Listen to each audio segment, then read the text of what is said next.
That school bell signaling the start of class rings, and the protagonist remains seated silently in the classroom. Moments later, two classmates approach him and begin treating him with contempt, using him as the target of their bullying and trying to force him to run errands for them. The protagonist accepts their orders without resistance and continues his routine of obeying his classmates, reflecting that he was treated every single day as nothing more than a mere errand boy. He attributes this behavior to his extremely submissive personality, accepting that reality as an unavoidable part of his monotonous and hopeless life. A female classmate witnesses the bullying directed at the protagonist and decides to intervene, scolding the bullies for continuing to behave that way. To avoid getting into trouble, the two pretend that everything was just friendly joking between classmates, while the protagonist, already accustomed to the abuse, remains silent and does not expose their lie. The girl tries to confirm whether the protagonist is truly okay with the situation, but he denies that anything is wrong and even defends his own tormentors.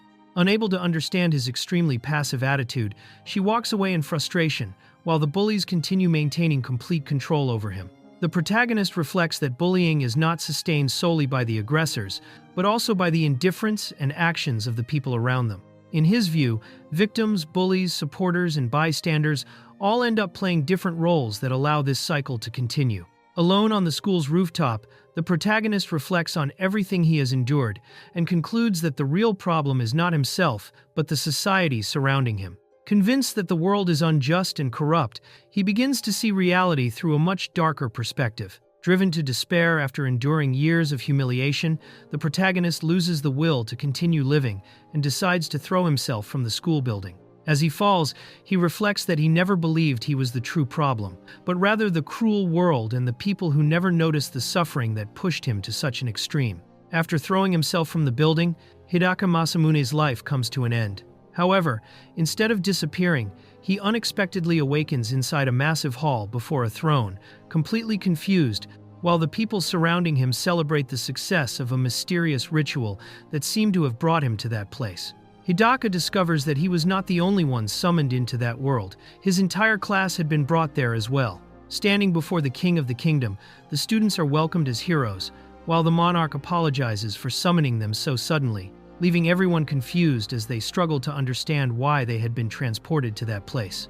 The king explains that the kingdom of Greyberg has been waging war against evil entities for a very long time, and, after failing to find a way to win the conflict, decided to summon heroes from another world. According to an ancient prophecy, the chosen ones would possess extraordinary abilities and attributes, but part of the class grows suspicious of the explanation, beginning to question the situation and realizing that, in practice, they had all been kidnapped and brought into this world. To prove that magic truly exists in that world, the king demonstrates his power before the students with an overwhelming display of magic. The demonstration astonishes the entire class and serves to convince the newly summoned students that they had indeed been transported to a world completely different from Earth. Even after witnessing the magical demonstration, many students still struggle to believe that they have truly been taken to another world. While everyone attempts to process the situation, one of the students loses his patience and decides to confront the king, demanding answers about everything that was happening.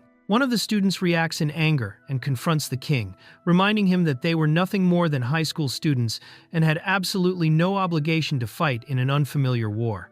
Another classmate manages to calm him down before the situation escalates further, while the king assures them that he never intended to harm them and explains that the summoning required an enormous effort precisely because the kingdom had placed great hopes in the summoned heroes. The king reveals that every summoned individual received a class and special powers upon arriving in that world, and that they could view their attributes through an ability called status.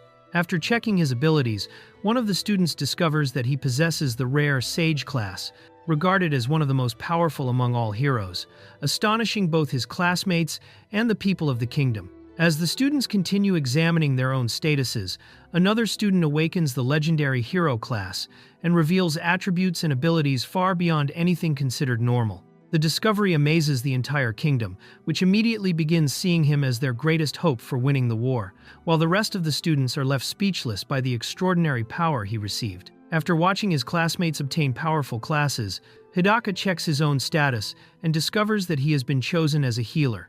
Although the class appears ordinary at first glance, he realizes that he has also received an unusual title and a unique ability connected to the protection of a goddess, raising questions about the true nature of his powers. Hidaka asks about the healer class and is told that it exists solely for support and recovery, being regarded as the weakest among all professions. The revelation shatters his expectations and makes him realize that, once again, he had ended up in the most unfavorable position.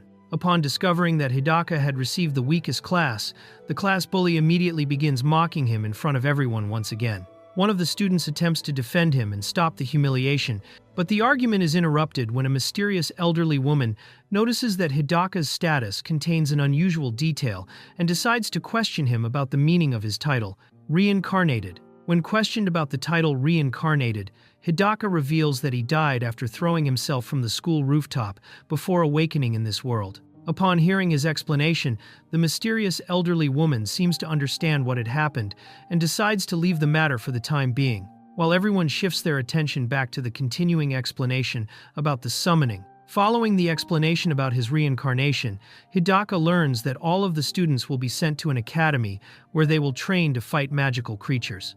While his classmates head toward the dormitories filled with excitement and expectations, he continues to be the target of mockery and concludes that, even in another world, his life seemed destined to repeat the exact same cycle of suffering. After hearing yet another insult from the classmate who had tormented him since their days at school, Hidaka finally reaches his breaking point and confronts him. Exhausted by all the humiliation he has endured, he decides that he will neither follow the kingdom's orders nor continue accepting his situation, refusing to accompany the rest of the class. Hidaka declares that he has no intention of joining the other heroes and asks to be sent somewhere else.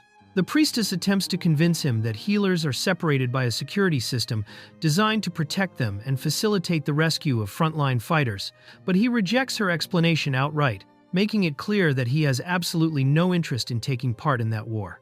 The priestess loses her composure and reveals that the summoning consumed an extraordinarily valuable magical artifact created to bring forth great heroes capable of saving the kingdom. Frustrated that Hidaka received nothing more than the healer class, she treats him as an enormous disappointment, worrying about how the people would react after placing all of their hopes in the summoned heroes.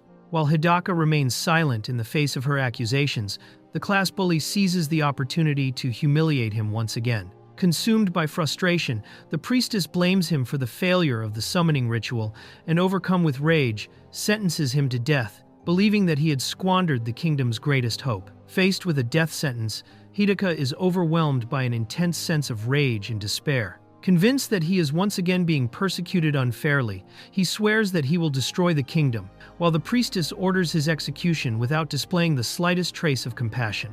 Consumed by fury after being sentenced to death, Hidaka vows revenge against everyone responsible for his suffering. His declaration shocks everyone present, while the priestess remains determined to eliminate him immediately, viewing him as a threat that must be destroyed before he has the chance to act. After escaping his execution, Hidaka awakens alone inside a dark cave and begins wandering without knowing where he is or how much time has passed. As he struggles to understand his circumstances, he checks his status once more and discovers a cruel description labeling him as someone obsessed with another world, making him realize that even the very system governing that universe seemed to mock his existence. Alone in the depths of the cave, Hidaka continues exploring until he comes across several treasure chests. Initially filled with hope, he soon realizes that one of them is actually a dangerous monster in disguise. Armed with nothing more than a torch he found along the way, he understands that he has entered a place far more dangerous than he had ever imagined. Hidaka decides to open every treasure chest in search of supplies, and after finding several of them completely empty, he finally discovers a small, mysterious vial. Unsure whether its contents are poison or something useful, he begins examining it carefully, noticing only that it does not appear dangerous at first glance. While examining the strange vial, Hidaka suddenly begins hearing a mysterious voice encouraging him to drink all of its contents in order to obtain greater power. Confused and unable to determine where the voice is coming from, he realizes that some invisible force seems to be guiding him through the cave. After hearing the promise that the mysterious liquid could grant him power, Hidaka hesitates and begins reflecting on everything he had suffered throughout his previous life. Remembering that he had always wished for another chance in a different world where he could live differently, he seriously begins considering drinking the contents of the vial, believing that this might be his only opportunity to change his fate. Convinced that this may be his only chance to alter his destiny, Hidaka decides to risk everything and drinks the contents of the mysterious vial. In the very next instant, a violent reaction engulfs his body as the container shatters into pieces, signaling that he has triggered something completely unknown. While Hidaka disappears, the remaining students are taken to the National Academy of Aries, where they will begin their training as the kingdom's heroes.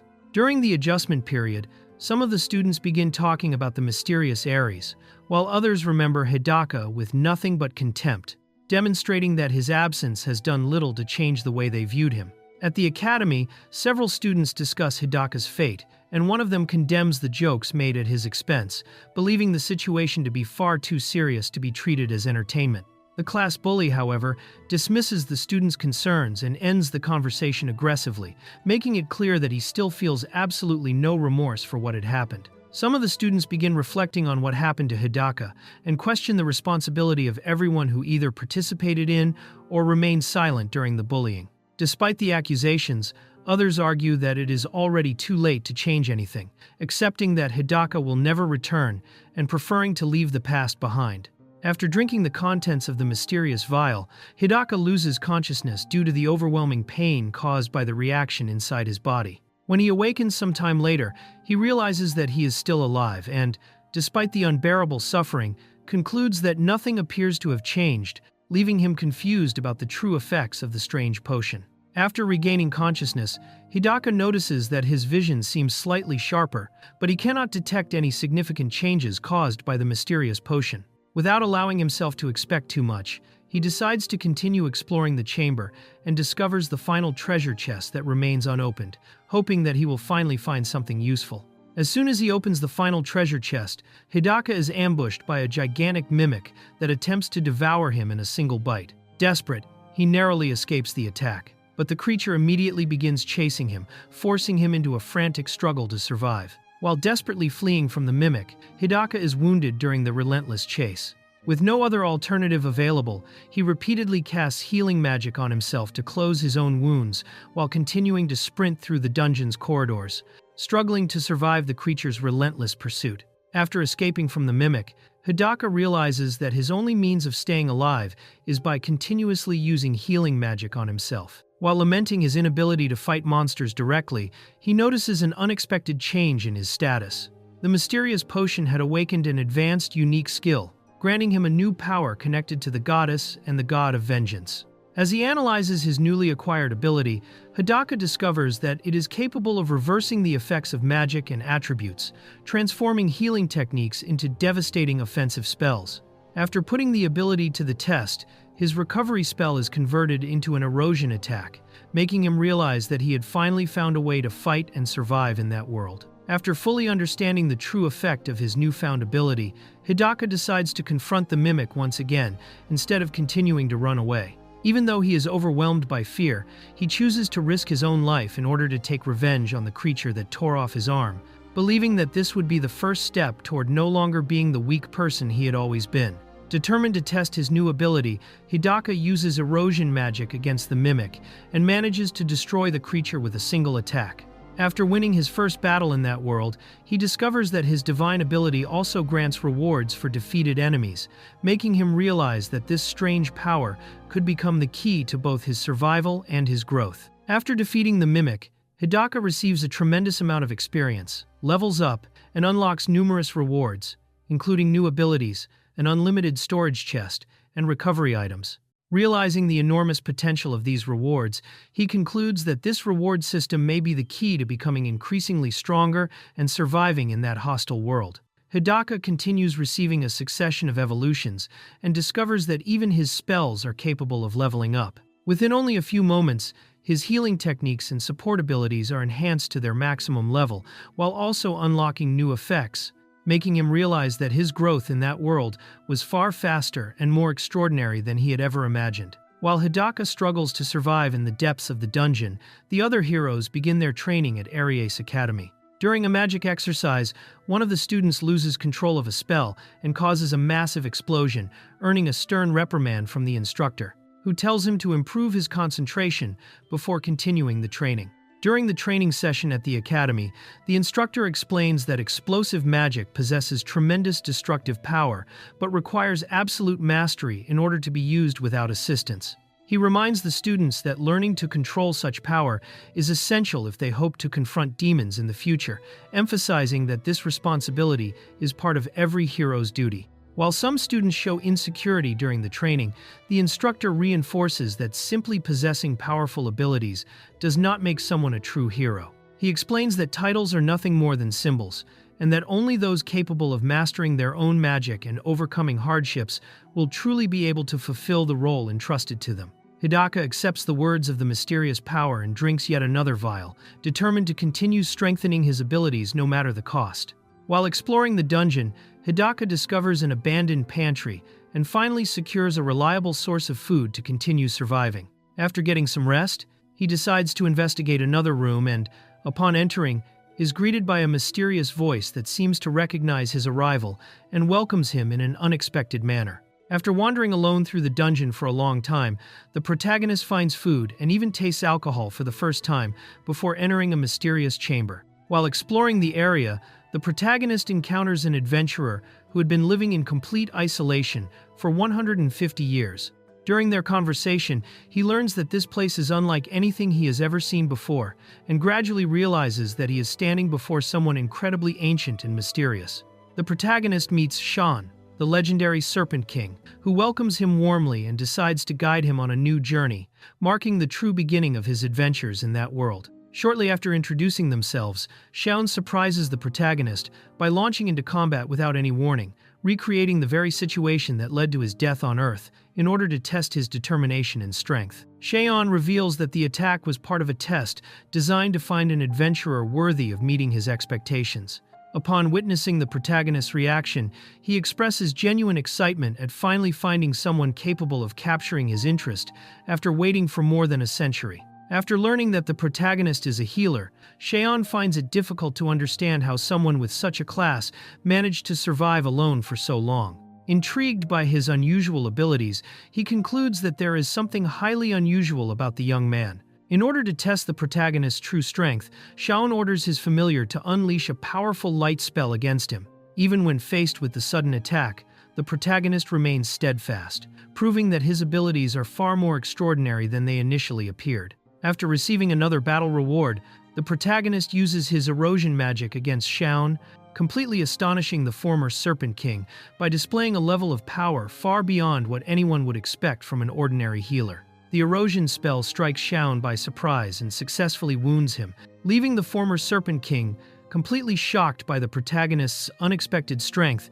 and eager to uncover the true origin of that mysterious ability. Even after successfully injuring Shan, the protagonist realizes the overwhelming gap in power between them. As he struggles to heal himself and withstand the Serpent King's relentless attacks, he concludes that escaping from that battle would be far more difficult than he had initially imagined. After realizing that the protagonist defeated his familiar using an unknown form of magic, Shan begins questioning his true identity. Even though the protagonist insists that he is merely a healer, he only deepens the former Serpent King's curiosity, leading Shan to conclude that something highly unusual is hidden within his abilities. Despite being gravely wounded during the battle, the protagonist continues insisting that he is nothing more than a healer. Refusing to believe his words, Shan continues pressing him and demands that he reveal the truth behind the mysterious power capable of defeating his familiar. Even while standing on the brink of defeat, the protagonist continues insisting that he is merely a healer. Unable to believe that a support class could wield offensive magic, Shan begins suspecting that the young man is concealing both his true identity and his real powers. Unable to convince Shan that he is simply a healer, the protagonist unexpectedly reveals something about himself, referring to himself as nothing more than a simple NEET while recalling his previous life. The protagonist decides to abandon his former name and begins introducing himself as NEET, swearing that he will transform that nickname into a symbol of strength. Driven by his desire for revenge against everyone who looked down on him in his previous life, he vows to prove his worth in that new world. After hearing the protagonist's declaration, Shan loses interest in continuing the conversation and attacks him once again without hesitation, resuming the battle and putting his survival to the test one more time. Even though he is gravely wounded and standing on the verge of death, the protagonist refuses to surrender. As he faces Shaun, he realizes that he has accomplished nothing in that new world and gathers every last ounce of strength to continue fighting. Standing on the brink of death, the protagonist unleashes his erosion magic once again in one final counterattack, astonishing Shaun by managing to endure and retaliate even under such desperate circumstances. After being defeated, Shaun acknowledges the protagonist's strength and potential, advising him to conceal his true identity from that point onward. Before bringing the confrontation to an end, he makes it clear that such an unusual power could attract dangerous enemies in the future. Even in defeat, the Serpent King reveals that he was once one of the most feared adventurers in the kingdom and warns the protagonist to hide his true powers. He explains that, despite being only a healer, anyone who learned about his unique abilities would inevitably pursue him because of his tremendous potential. The Serpent King advises the protagonist to conceal his true identity, explaining that the world despises the weak and rejects those who fail to fit its expectations. As compensation for losing the battle, he agrees to answer the protagonist's questions before departing. The Serpent King asks whether the protagonist has ever heard of the god of vengeance. Upon hearing the name, the protagonist realizes that he has finally discovered an important clue regarding the origin of his powers, while the king decides to reveal everything he knows about that mysterious entity. The Serpent King reveals that he heard about the god of vengeance long ago, but only as the code name of a cursed adventurer. Intrigued by the fact that the protagonist knows more about that name than expected, he suggests that he travel to other kingdoms in search of the truth hidden behind that mysterious title. During their conversation, the protagonist reveals that his real name is Masamune Hidaka, surprising the Serpent King, who immediately recognizes the name. Before he can obtain any further answers, another reward from the goddess is activated, while the king grows curious about the unusual way the protagonist has begun addressing him. As a reward for his victory, the protagonist receives the Serpent King's sword. Although he doubts that a healer should even be capable of wielding it, he decides to keep the weapon, while the king willingly entrusts it to him before disappearing. After defeating the Serpent King, the protagonist receives additional rewards, including new abilities, rare items, and a powerful analysis technique. Upon noticing that the king's body does not disappear, he concludes that these newly acquired abilities may explain the extraordinary speed and overwhelming strength his opponent displayed during their battle. After obtaining tremendous power and numerous pieces of rare equipment, the protagonist finally decides to leave the dungeon. Even after gaining his freedom, he swears that he will not rest until he has taken revenge on every single person who betrayed him and sentenced him to death. While climbing the dungeon's staircase, the protagonist uses magic to eliminate the effects of the alcohol from his body and continues making his way toward the exit. Along the way, he hears a mysterious voice warning him to be careful of something approaching from behind.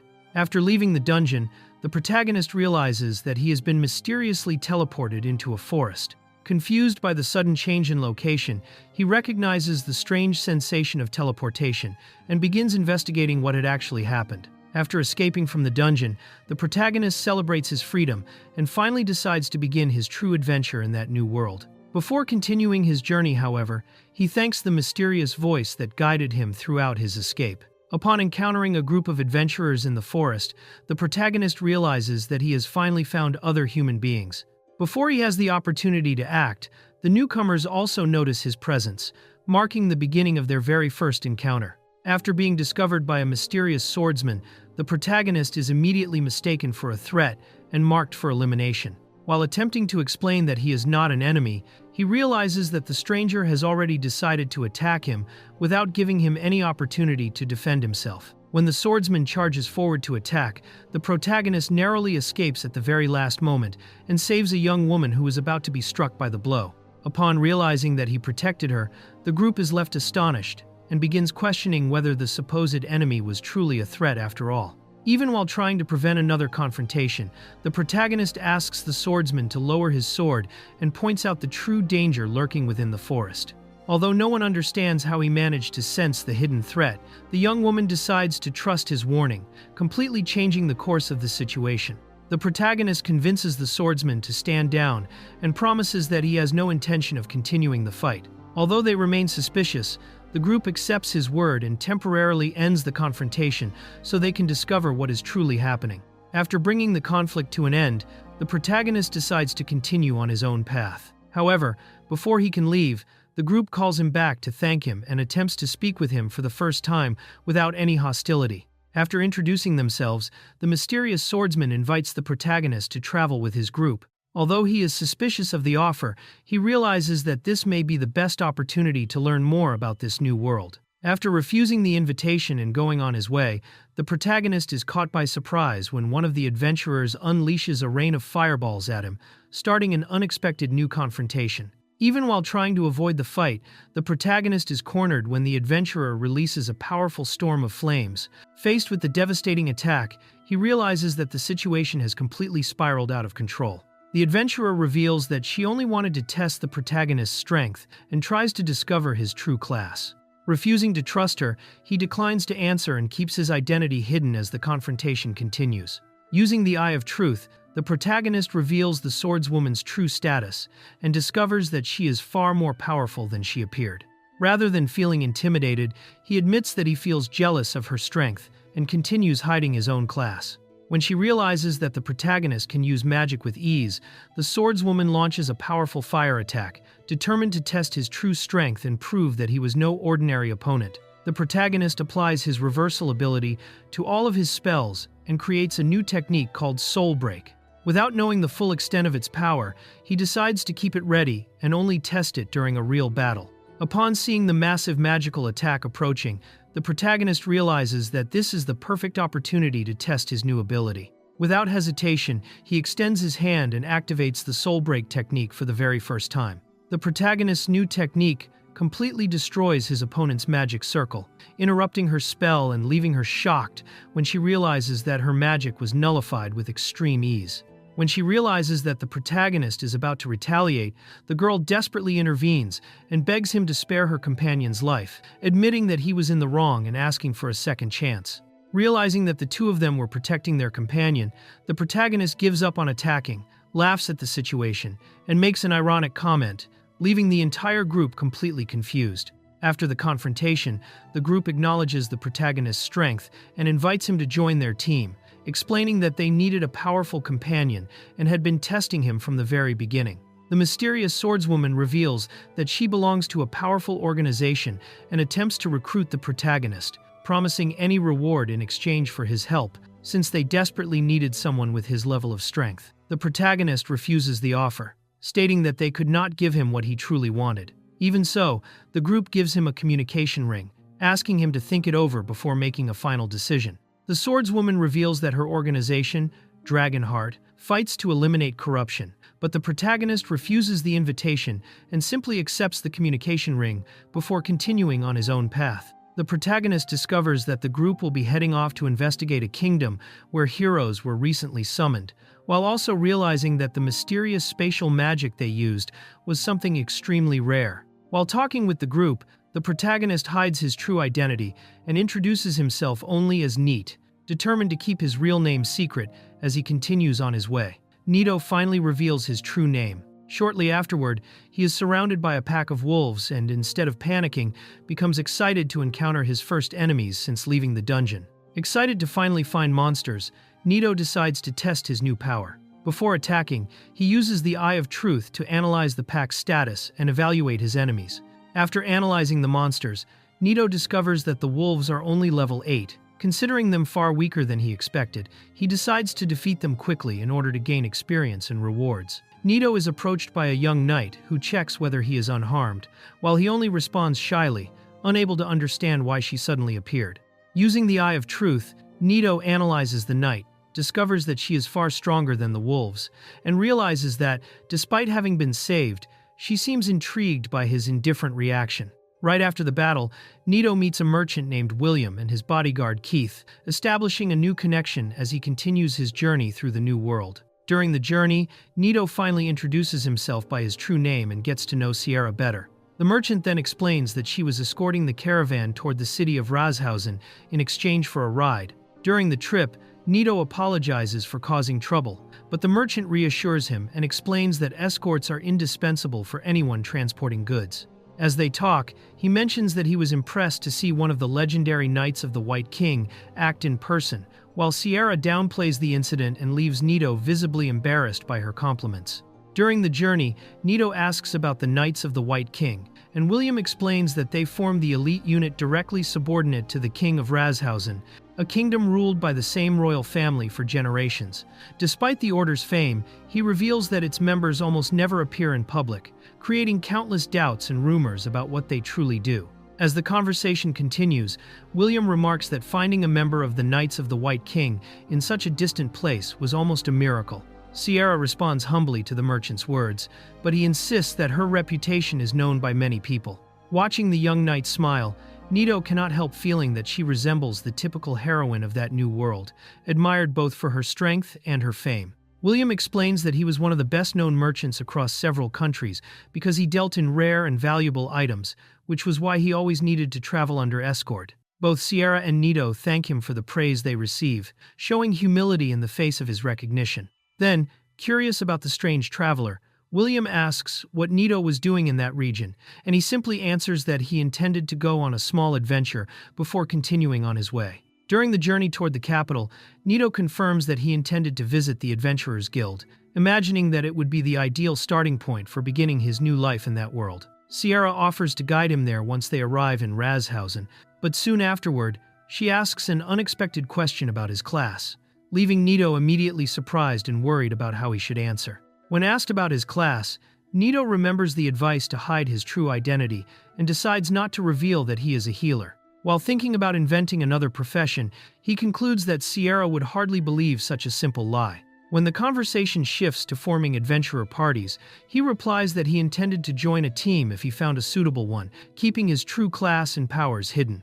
During the journey, Sierra offers to help Nito find a party at the Adventurers Guild. Although she admits that the healer class faces many difficulties, she encourages him to keep moving forward, believing that he could still earn his place as an adventurer. Sierra explains that class does not limit the use of weapons or offensive magic. Upon discovering this, Nito realizes that a healer could also fight normally, completely changing his view of the possibilities of that class.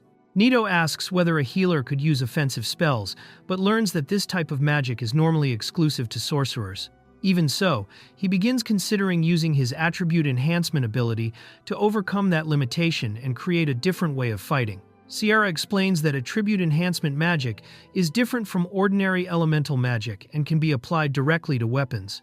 Interested in Nito's potential, she offers to teach him, while emphasizing that learning swordsmanship would also be an excellent choice for a healer. During the journey, the group stops at Tanya village to rest before continuing toward the capital. When they arrive at the village to rest, Nito and his companions find several residents gathered in front of a building. Realizing that something unusual is happening, the group decides to approach and discover the reason for the crowd.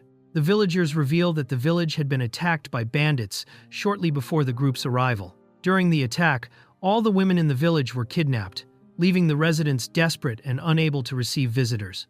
The villagers decide to join forces to rescue the kidnapped women, but Sierra warns that bandits often sell their victims quickly to slave traders. Because of this, the group concludes that they needed to act as quickly as possible before it was too late. Sierra decides to lead the rescue mission in place of the villagers and organizes a small group to accompany her. She then asks whether anyone knew where the bandits had fled, and one of the villagers claims to know the way. Sierra takes command of the rescue and asks the villagers to leave the mission to her. After gathering help, she asks if anyone knew where the bandits had escaped to, and a villager offers to guide them to the hideout. A boy named Jack reveals that he followed the bandits to their hideout and discovered where the kidnapped villagers were being held. The village chief explains that Jack's mother was his only relative and had also been taken by the criminals. Jack begs them to save his mother and the other kidnapped villagers.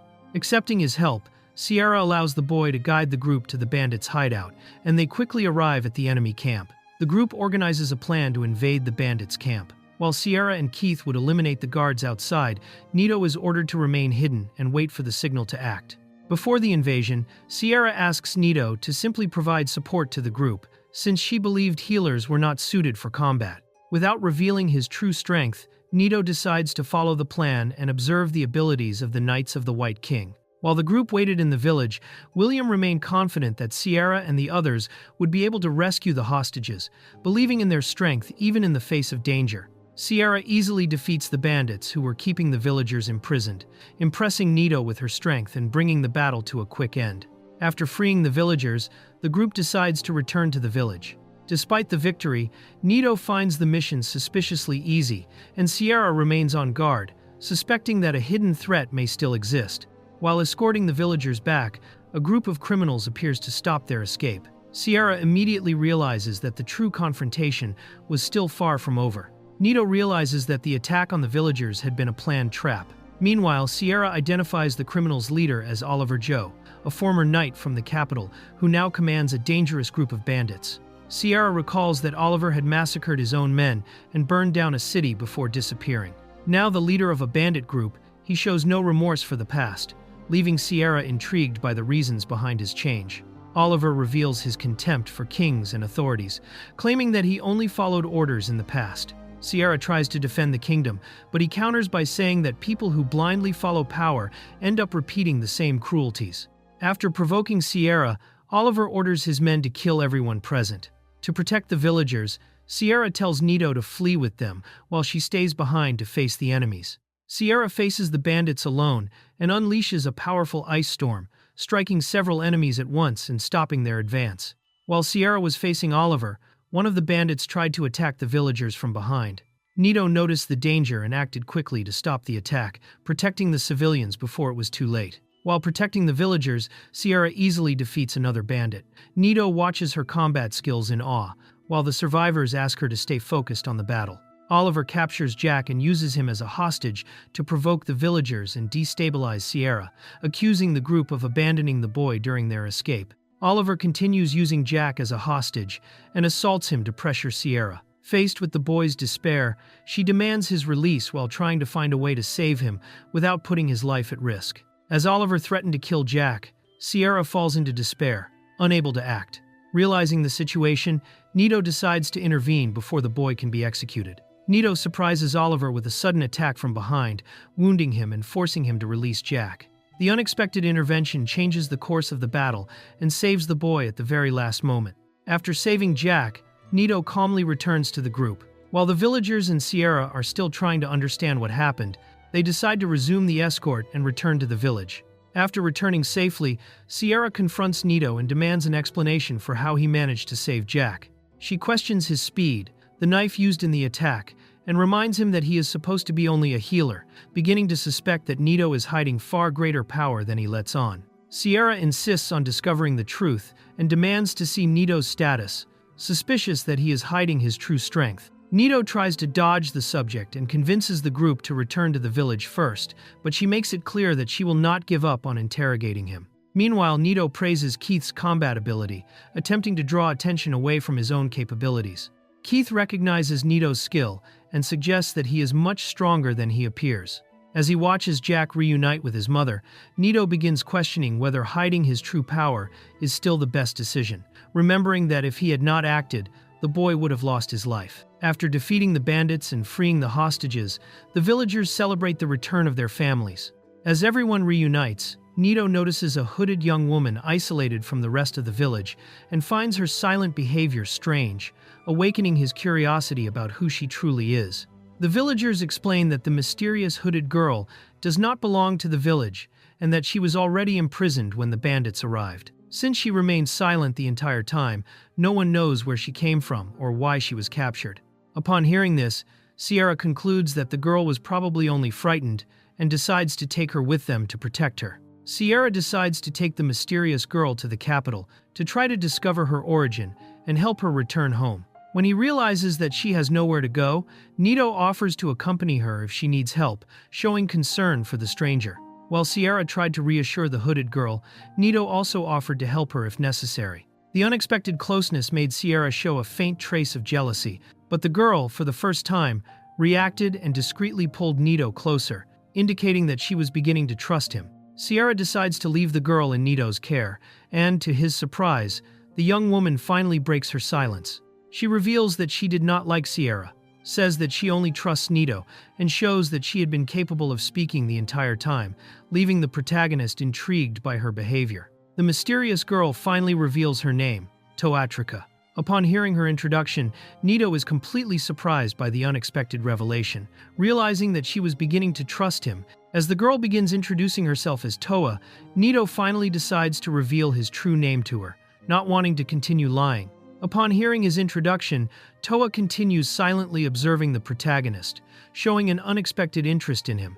Nito asks Toa to keep calling him Nito in front of other people and tries to learn more about her past. However, the girl reveals that she does not know where she came from and only remembers waking up in the forest before being captured by the bandits. With no clue about her origin, the two conclude that they will need to find her true home on their own. During the night, William talks with Keith about Sierra's strength. Keith recognizes that she is extremely powerful and admits that he would stand no chance against the Knight of the White King, while William realizes that the group's greatest obstacle may be the mysterious healer accompanying her. As they talk, William comments that the healer class would make Nito's life very difficult as an adventurer. However, Keith surprises him by saying that Nito is, in fact, a true monster in combat, further awakening William's curiosity about the protagonist. The next morning, the group leaves the village and resumes the journey toward the capital. While Toa remains by Nito's side throughout the entire trip, the villagers say goodbye gratefully for the help they received and wish the travelers good luck. During the journey, Sierra keeps pressing Nito to explain how a healer managed to defeat such a powerful enemy. Unsure how to justify his strength without revealing his secrets, the protagonist feels increasingly cornered and begins questioning whether he can truly continue hiding his real identity. To keep his secret, Nito reveals only his status window and explains that he defeated the enemy using his unique high-speed skill to take the opponent's knife. The explanation convinces Sierra and William, allowing the protagonist to hide his true strength without raising further suspicion. After days of travel, the group finally spots the royal capital of Razhausen. As Nito observes the imposing city with anticipation, Toa remains restless, showing signs that arriving at the new destination may awaken old memories. Upon arriving in the capital of Razhausen, Nito, Sierra, and Toa say goodbye to William, who continues on to deliver his cargo to the castle. Grateful for their help during the journey, the merchant departs, while the trio begins their journey through the bustling capital. After arriving in the capital, Sierra takes Nito and Toa to the Adventurers Guild. As they observe the movement inside the place, Nito finally prepares to begin his career as an adventurer in that new world. At the Adventurers Guild, Nito begins his official registration and must undergo a status evaluation. Worried about hiding his true strength, he uses his ability to alter the information displayed on the device, avoiding unwanted attention while trying to keep his identity secret. After completing his registration at the Adventurers Guild without revealing his true strength, Nito decides to help Toa find clues about her past. However, when invited to visit City Hall, the girl shows little interest in discovering her hometown, leaving the protagonist suspicious that she is hiding something. As Nito suggests that Toa should also register as an adventurer, a man interrupts the conversation after noticing that the protagonist is accompanied by two girls. The scene draws the attention of nearby adventurers, who begin teasing Nito about his unexpected popularity. Several adventurers begin mocking Nito for being a healer and try to intimidate him, even threatening to take his companions from him. Despite being surrounded by provocations, the protagonist remains calm while Toa watches the situation with obvious distrust. As several adventurers continue provoking Nito and trying to distance Sierra from him, the situation is interrupted by the arrival of Annette and other knights. They find Sierra safe and bring the tense atmosphere inside the guild to an end. Annette meets Nito and Toa at the guild, explains that she met them during the journey to the capital, and thanks them for helping Sierra. She then invites Sierra to head to the castle, while Nito and Toa remain behind, watching the group depart. While waiting, Nito witnesses a C-rank adventurer harassing Sierra and underestimating her strength because of her rank. Before the situation can worsen, Annette appears, knocks the man down with ease, and takes Sierra away, leaving everyone impressed by the difference in power between them. Upon arriving at the castle, Annette says goodbye to Nito and Toa to fulfill her duties and asks him to look after the mysterious girl. Before leaving, Sierra tells them where they can find her if they need help, leaving the two of them alone to follow their own path in the capital. After parting ways with his companions, Nito realizes that he has no money and no plan for moving forward in the capital. As he thinks about what to do, he and Toa end up drawing the attention of a local resident, who approaches curiously after noticing their unusual appearance. A merchant notices that Nito and Toa have no money and finds it strange that they managed to travel all the way to the capital under those conditions.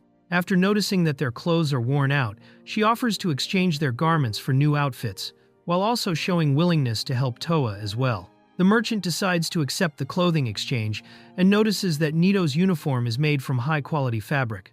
After discovering that he is a healer, she comments that this is a difficult class for adventurers, making it clear that his future would not be easy at all. The merchant gives Nito new clothes and a bag for carrying herbs, explaining that healers depend on such items because their healing magic is limited. With this, she helps the young man better understand the difficulties and resources necessary to survive as a healer-class adventurer. While receiving new equipment, Nito discovers that Toa belongs to the rare paladin class. After checking her status, he is surprised by her extremely high attributes and realizes that she is far more powerful than she appears, confirming that he is traveling alongside an elite warrior. As he talks with the merchant, Nito learns that the paladin class combines magic and swordsmanship, being considered one of the most powerful classes in the world. At the same time, he reveals that he knows almost nothing about the demon race, making it clear that he still understands very little about many aspects of that new world. As he learns more about that world, Nito discovers that demons live beyond the Great Forest and are born with tremendous magical power, although few people know many details about them. The merchant also finds the unlikely partnership between a human healer and a powerful demonic paladin strange, while the conversation is interrupted by the arrival of a new visitor at the shop. After changing clothes, Nito receives a new set of equipment, while Toa also obtains a sword to use on their journeys. Grateful for the help, he says goodbye to the merchant and leaves with a renewed appearance, finally prepared to begin his life as an adventurer. Before they say goodbye, the merchant gives Nito a small reward and advises him to be careful with Toa, explaining that demons are often targeted by prejudice and kidnappers because of their enormous magical power. She asks him to protect Toa during their journey, making Nito even more aware of the responsibility of traveling alongside the young paladin. After leaving the shop, Nito reflects that prejudice against demons existed even in that world. Even so, he promises to protect Toa during their journey, earning the trust of the merchant Sharon, who says goodbye to the two of them and offers help whenever they need to return to her shop. While resting in the capital, Nito observes Toa and realizes that she possesses a level far above most adventurers in the guild. At the same time, he concludes that demons truly are a powerful race, while Toa peacefully enjoys a moment of rest, without realizing that she is being watched. After analyzing Nito's status, Toa only concludes that he is extremely unusual, without being able to explain exactly why. She then asks why someone so strong was captured by bandits, and Nito discovers that she had allowed herself to be captured on purpose, simply because she was afraid. During the conversation, Nito discovers that Toa had been in a castle before being found in the forest, which leads him to imagine that she may have a noble origin among the demons. However, Toa avoids giving any explanation and merely says that she did nothing important before everything happened. Toa reveals that she spent her entire childhood inside a castle, training in magic and swordsmanship every day. Never being allowed to leave the walls, she lived waiting for her family to come home, which makes Nito understand why she knew so little about the outside world. While reflecting on everything that had happened, Nito realizes that Toa never knew the world beyond the castle walls, and that her fear was the result of that isolated upbringing.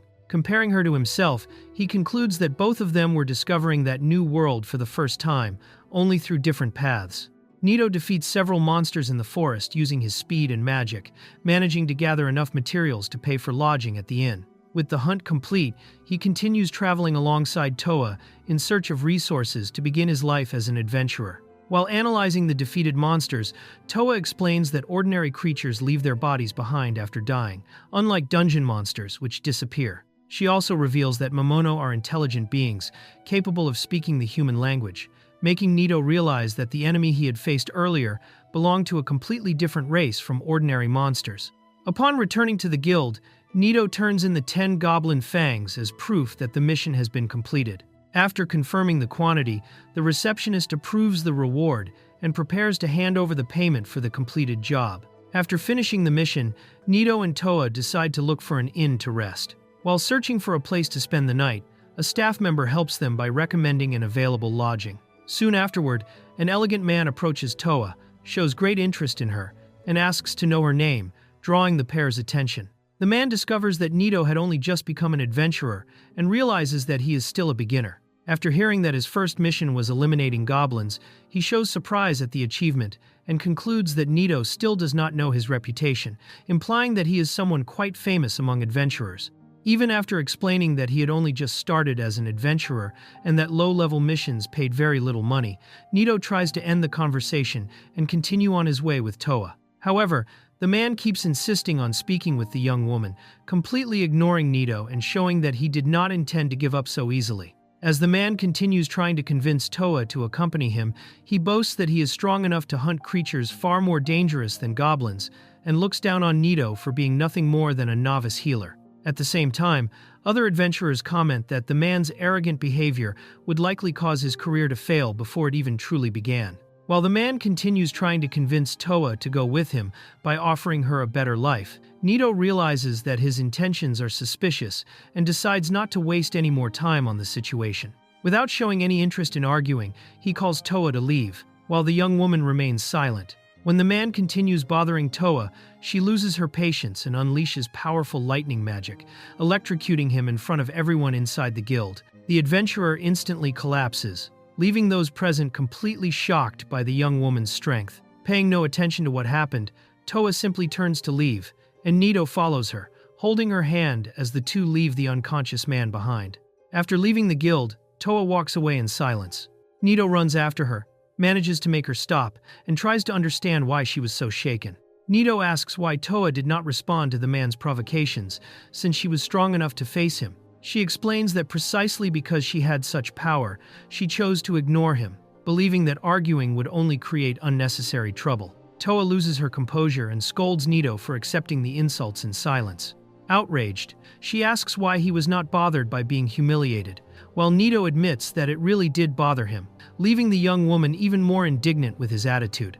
Nito admits that he was irritated by the provocations, but he believes revenge does not solve everything. Seeing Toa crying because of him, even though the two of them had only just met, he apologizes and tries to make her understand that he did not want to create an even worse situation. Toa thanks Nito for getting angry on her behalf, saying that she will try to avoid trouble in the future.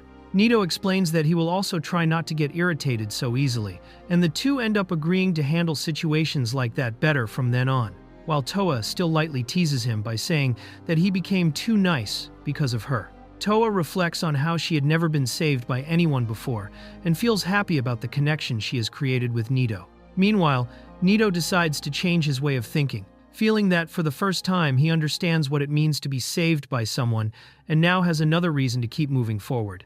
While eating together at an inn, Nito and Toa share a simple meal and talk about the world and their experiences. Nito realizes that Toa lacks basic knowledge about food and life outside the castle, raising even more questions about her past and reinforcing just how inexperienced she still is outside her former protection. As they continue the journey and keep talking, Nito begins to worry about how much he still needs to learn about Toa and the world around her. Toa, on the other hand, is happy to enjoy new meals and accepts without much concern the idea of taking better missions the next day, showing that she is beginning to adapt to life as an adventurer by his side. Nito and Toa spend the night at an inn, resting after the beginning of their journey. In the simple room, the two begin getting used to the new routine of adventures, realizing that they are moving forward together through the world while sharing more and more experiences outside the city. At the inn, Nito and Toa share a room and begin establishing trust. He tries to make Toa comfortable, offering her the bed and worrying about her well-being, while she shows that she already trusts him enough to accept the situation without hesitation.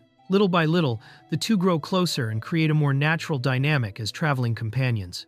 Nito and Toa end the night sharing the same bed, uncomfortable at first, but eventually relaxing and falling asleep after getting used to each other's presence.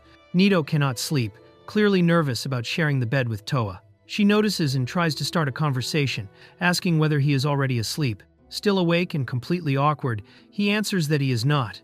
Toa reveals that she was always very lonely in the castle. Her family was almost never home, her sister never returned, and she spent her days isolated, speaking only with the pixies, a constant loneliness that marked her childhood. Toa says that she no longer feels lonely because she is with Masamune. He also responds shyly that he now feels better beside her. Nito is woken up early in the morning by Toa, but realizes that it is already almost noon. The two exchange an awkward good morning, still sleepy and uncomfortable after the night together, while trying to understand the situation naturally. Toa unexpectedly appears wearing only her underwear, leaving Nito completely shocked and extremely embarrassed. She reacts without understanding the confusion while he tries to deal with the awkward situation, especially because they are in the same room. Toa accidentally tries to hit Masamune with magic after a misunderstanding, but she is restrained and explains that she was only trying to help. In the end, she apologizes while breakfast continues in an awkward but slightly lighter atmosphere. Toa apologizes for the misunderstanding and for the confusion caused by the situation. Masamune says that everything is fine and that he was not truly hurt, while they clarify the nicknames and the mood becomes calmer again during the meal. Toa asks to be called Nito, only in private, explaining that it is a name used only between them. Masamune understands that she has a Gikoku name, a special name or way of referring to someone, and the atmosphere becomes lighter as they continue talking during the meal. Toa explains that people from that country use names similar to his and asks what Masamune plans to do as an adventurer. He answers that he needs money and accepts a guild mission, officially beginning his new life in that world. Toa asks to accompany Masamune on the mission, saying that she can help and even use the guild request as a reason to go with him. He is somewhat surprised, but accepts, and the two decide to set out together for the next task. Theo explains the guild's ranking system and informs them that, thanks to his support, the two can accept higher-level missions. As they continue talking, he reveals that he used to do this kind of work before serving the kingdom. Theo discovers that knights also need to register as adventurers. To avoid suspicion, he decides to act only as an adventurer, since his identity as a knight is unknown to most people. While examining the guild board, Theo realizes that he cannot read the notices written in that language. Upon noticing a specific mission, he decides to ask what it is about before choosing the next job. After discovering that the mission involves hunting a creature called a Kalane, Theo decides to accept it. After completing the guild registration, the group heads to a shop before leaving for the mission. Theo and his companions visit a shop to buy supplies before the mission. There, they discover that the Kalane creature emits a sound capable of paralyzing its victims, making it essential to bring special medicine to protect their hearing before heading into the forest. When they visit the shop, Theo and his companions are recognized by the merchant, who remembers their previous adventure and realizes that Toadono is a paladin. After leaving the city, the group heads toward Grill Forest to begin the hunt for the Kalane creature. While crossing the forest, Theo discovers that Toadono possesses the extremely rare paladin class, considered unique in the kingdom. Realizing that the information is confidential, the group quickly tries to end the subject before continuing the mission. During the journey through the forest, the group finds a gravely injured adventurer. While giving him aid, they discover that he and his companions had entered the woods to hunt orcs, but something unexpected happened, leaving the survivor completely shaken. The adventurer reveals that his group entered the forest to hunt orcs, but ended up encountering goblins and other creatures behaving strangely. When they decided to investigate the source of the anomaly, they came face to face with a Kalane, turning the mission into a true nightmare. The survivor explains that the creature they encountered was a Kalane unlike any other, with its body wrapped in a mysterious glow. Upon hearing the description, the group realizes they may be dealing with an extremely unusual and far more dangerous variant. As the survivor finishes his story, an unexpected attack tears through the forest. The group is caught off guard by a rain of projectiles, while the wounded adventurer panics at the sight of the threat reappearing. The mysterious Kalane finally appears before the group. Realizing that the creature had been following them the entire time, the survivors recognize it immediately, confirming that this was the same monster responsible for the massacre. While the survivors flee, Theo and his companions stay behind to face the creature. After analyzing the monster up close, Theo realizes that despite its unusual appearance, it is still a Kalane, but in a form completely different from normal. Theo explains that monsters are also classified by threat levels. Although an ordinary Kalane is rank B, the variant they have encountered is considered a rank A monster and represents such a great danger that it requires a special mission to be defeated. Before the battle, the group checks the effects of the creature's roar. Although they appear to be fine, his companion reveals that her mana circulation became unstable after being struck by the Kalane's voice. While Theo asks her to take command if anything unexpected happens during the fight. Theo analyzes the creature and confirms that its level is far lower than expected, deciding to face it alone. While instructing his companions to provide covering support, he advances to begin the confrontation against the Kalane.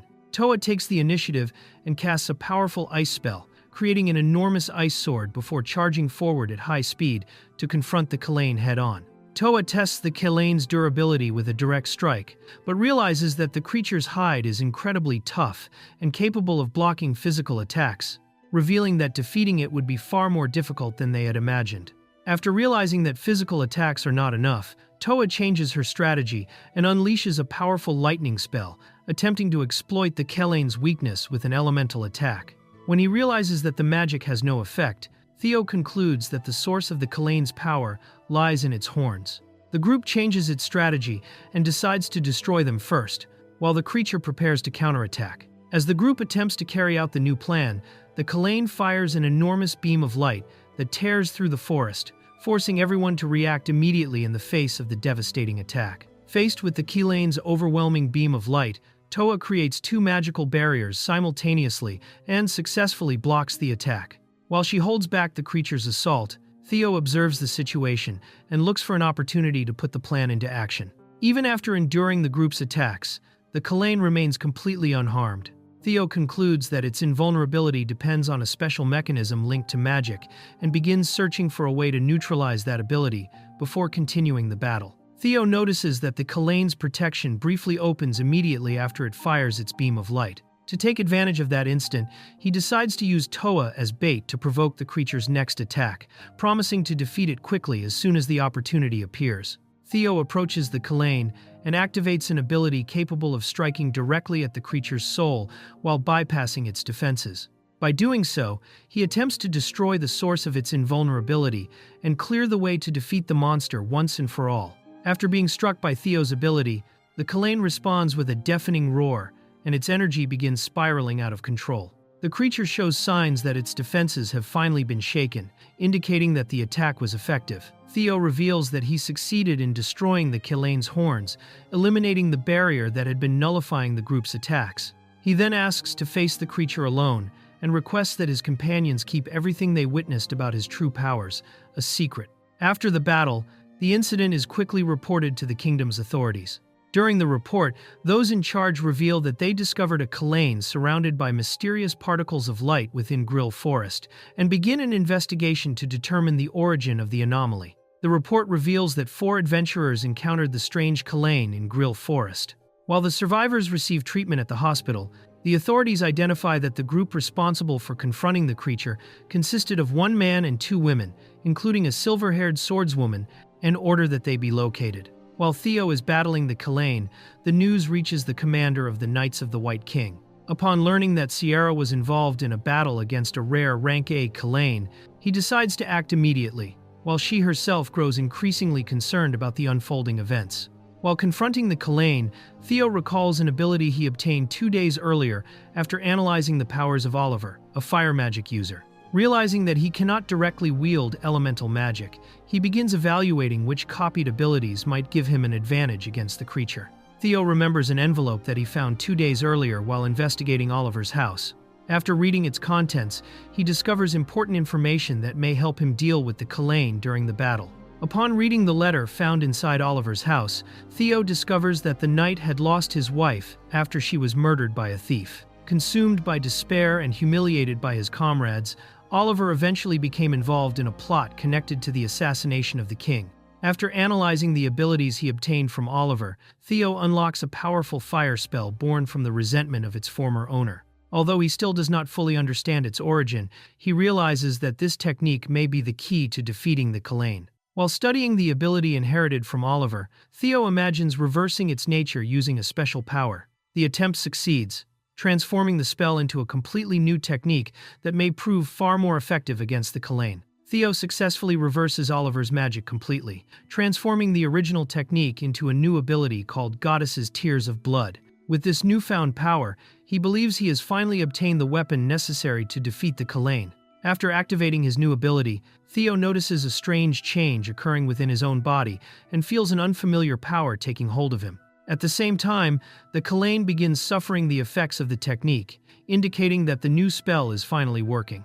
Theo's new ability manifests a mysterious female entity who sheds a dark tear upon the Kalain. The moment the tear touches the creature, its body begins rapidly falling apart. bringing the battle to an unexpected end and leaving everyone present completely stunned.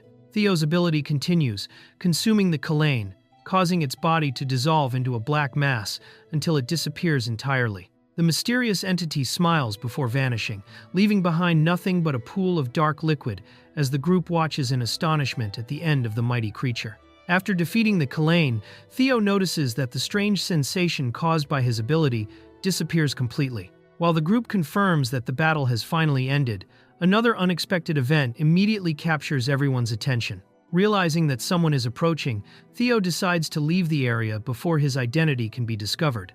He entrusts Sierra with the responsibility of explaining everything that happened and states that he revealed his powers only because he trusted her. Before separating from the group, Theo arranges another meeting in the capital and leaves Sierra responsible for explaining the incident. After his departure, Sierra remains gazing over the battlefield, intrigued and growing increasingly suspicious about Theo's true identity and the nature of his powers. As Theo leaves the forest, a group of Knights of the White King arrives at the battlefield. Led by Reinhardt, they begin searching for the Kalane, while one of the knights eagerly looks forward to confronting such a powerful enemy. As Reinhardt approaches the battlefield, he senses that something is wrong and orders the group to stop advancing. Despite finding no enemies, he feels that they have arrived too late and that the situation has already changed completely. Upon reaching the battlefield, the Knights of the White King find nothing but the aftermath of the battle and the completely disintegrated remains of the Kalane. Reinhardt concludes that it was the rare rank A Kalane, realizing that someone had already defeated the creature before their arrival. After finding Sierra at the battlefield, Reinhardt asks whether she was the one who defeated the Kalane. Shaken by everything she witnessed, she hesitates to answer, while Hilda's arrival interrupts the moment and raises the tension even further. Sierra reveals that the two adventurers who had been accompanying her had already left the area. Reinhardt concludes that defeating a rank A Kalane alone would have been impossible, and faced with Sierra's silence, begins suspecting that someone else was truly responsible for killing the creature. Unable to obtain any answers from Sierra, one of the knights concludes that the unknown adventurers must have been killed by the Kalane. As the group ends the discussion, Reinhardt decides to preserve the battlefield and contact the Order of Knights to continue the investigation. After receiving the mission report, Reinhardt informs the king that he believes Sierra may have defeated the Kalane, but admits that there is not enough evidence to prove it. Faced with the uncertainty, the king decides to wait for additional information before making any decision regarding the incident.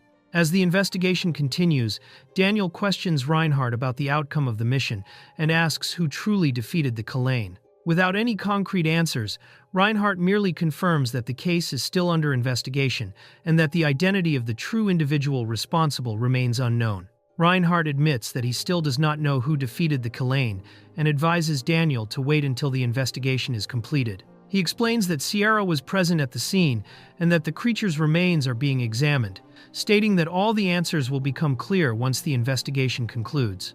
Daniel suspects that something is being concealed and questions Reinhardt about the missing adventurers. Reinhardt explains that when they arrived at the scene, the Kalane's body had already been completely destroyed, and there was an unusual amount of blood, making it impossible to determine exactly how the creature had been defeated and deepening the mystery surrounding the true culprit. As the investigation proceeds, Sierra continues refusing to reveal what truly happened inside the forest. Because of this, the knights conclude that if the unknown adventurers really defeated the rank A Kalane, then they possess power comparable to or perhaps even greater than that of the Knights of the White King themselves. Even without knowing whether the unknown adventurers are truly stronger, Reinhardt states that he cannot dismiss that possibility. Even so, he makes it clear that, if they prove to be a threat to the kingdom, Sierra will also be held responsible for protecting them, while he decides to continue investigating the truth behind the incident. After reflecting on the battle, Theo concludes that the ability he used is far too dangerous to continue employing and decides to seal it away. Even so, he realizes that thanks to the newly acquired power, he was able to destroy the Kalane's horns with ease, while beginning to question whether the people around him will become allies or enemies in the future. After the battle, Toa promises to protect Theo if he decides never to use his special powers again. Moved by her trust, Theo thanks her and takes the opportunity to ask why she trusted him from the very beginning, leading their conversation into a moment of quiet reflection. While talking with Toa, Theo is interrupted by Sierra's arrival. She avoids answering the question about the trust between the two of them and merely advises Theo not to draw attention to himself for the time being, leaving the explanation for another occasion. Sierra reveals that the Knights of the White King took possession of the Kalane's body and assures Theo that she did not reveal anything about him. In return, she asks him to avoid acting suspiciously so as not to raise anyone's suspicions, while the group accepts that they will forfeit the mission reward in order to keep the incident a secret. While Theo and his companions are talking, a mysterious man suddenly appears, claiming that the powerful Kalane was his prey. Showing great interest in Theo's abilities, he makes it clear that he intends to discover who was truly responsible for defeating the creature. The mysterious man examines the battlefield and concludes that the Kalane was defeated in a way that should have been impossible by ordinary means.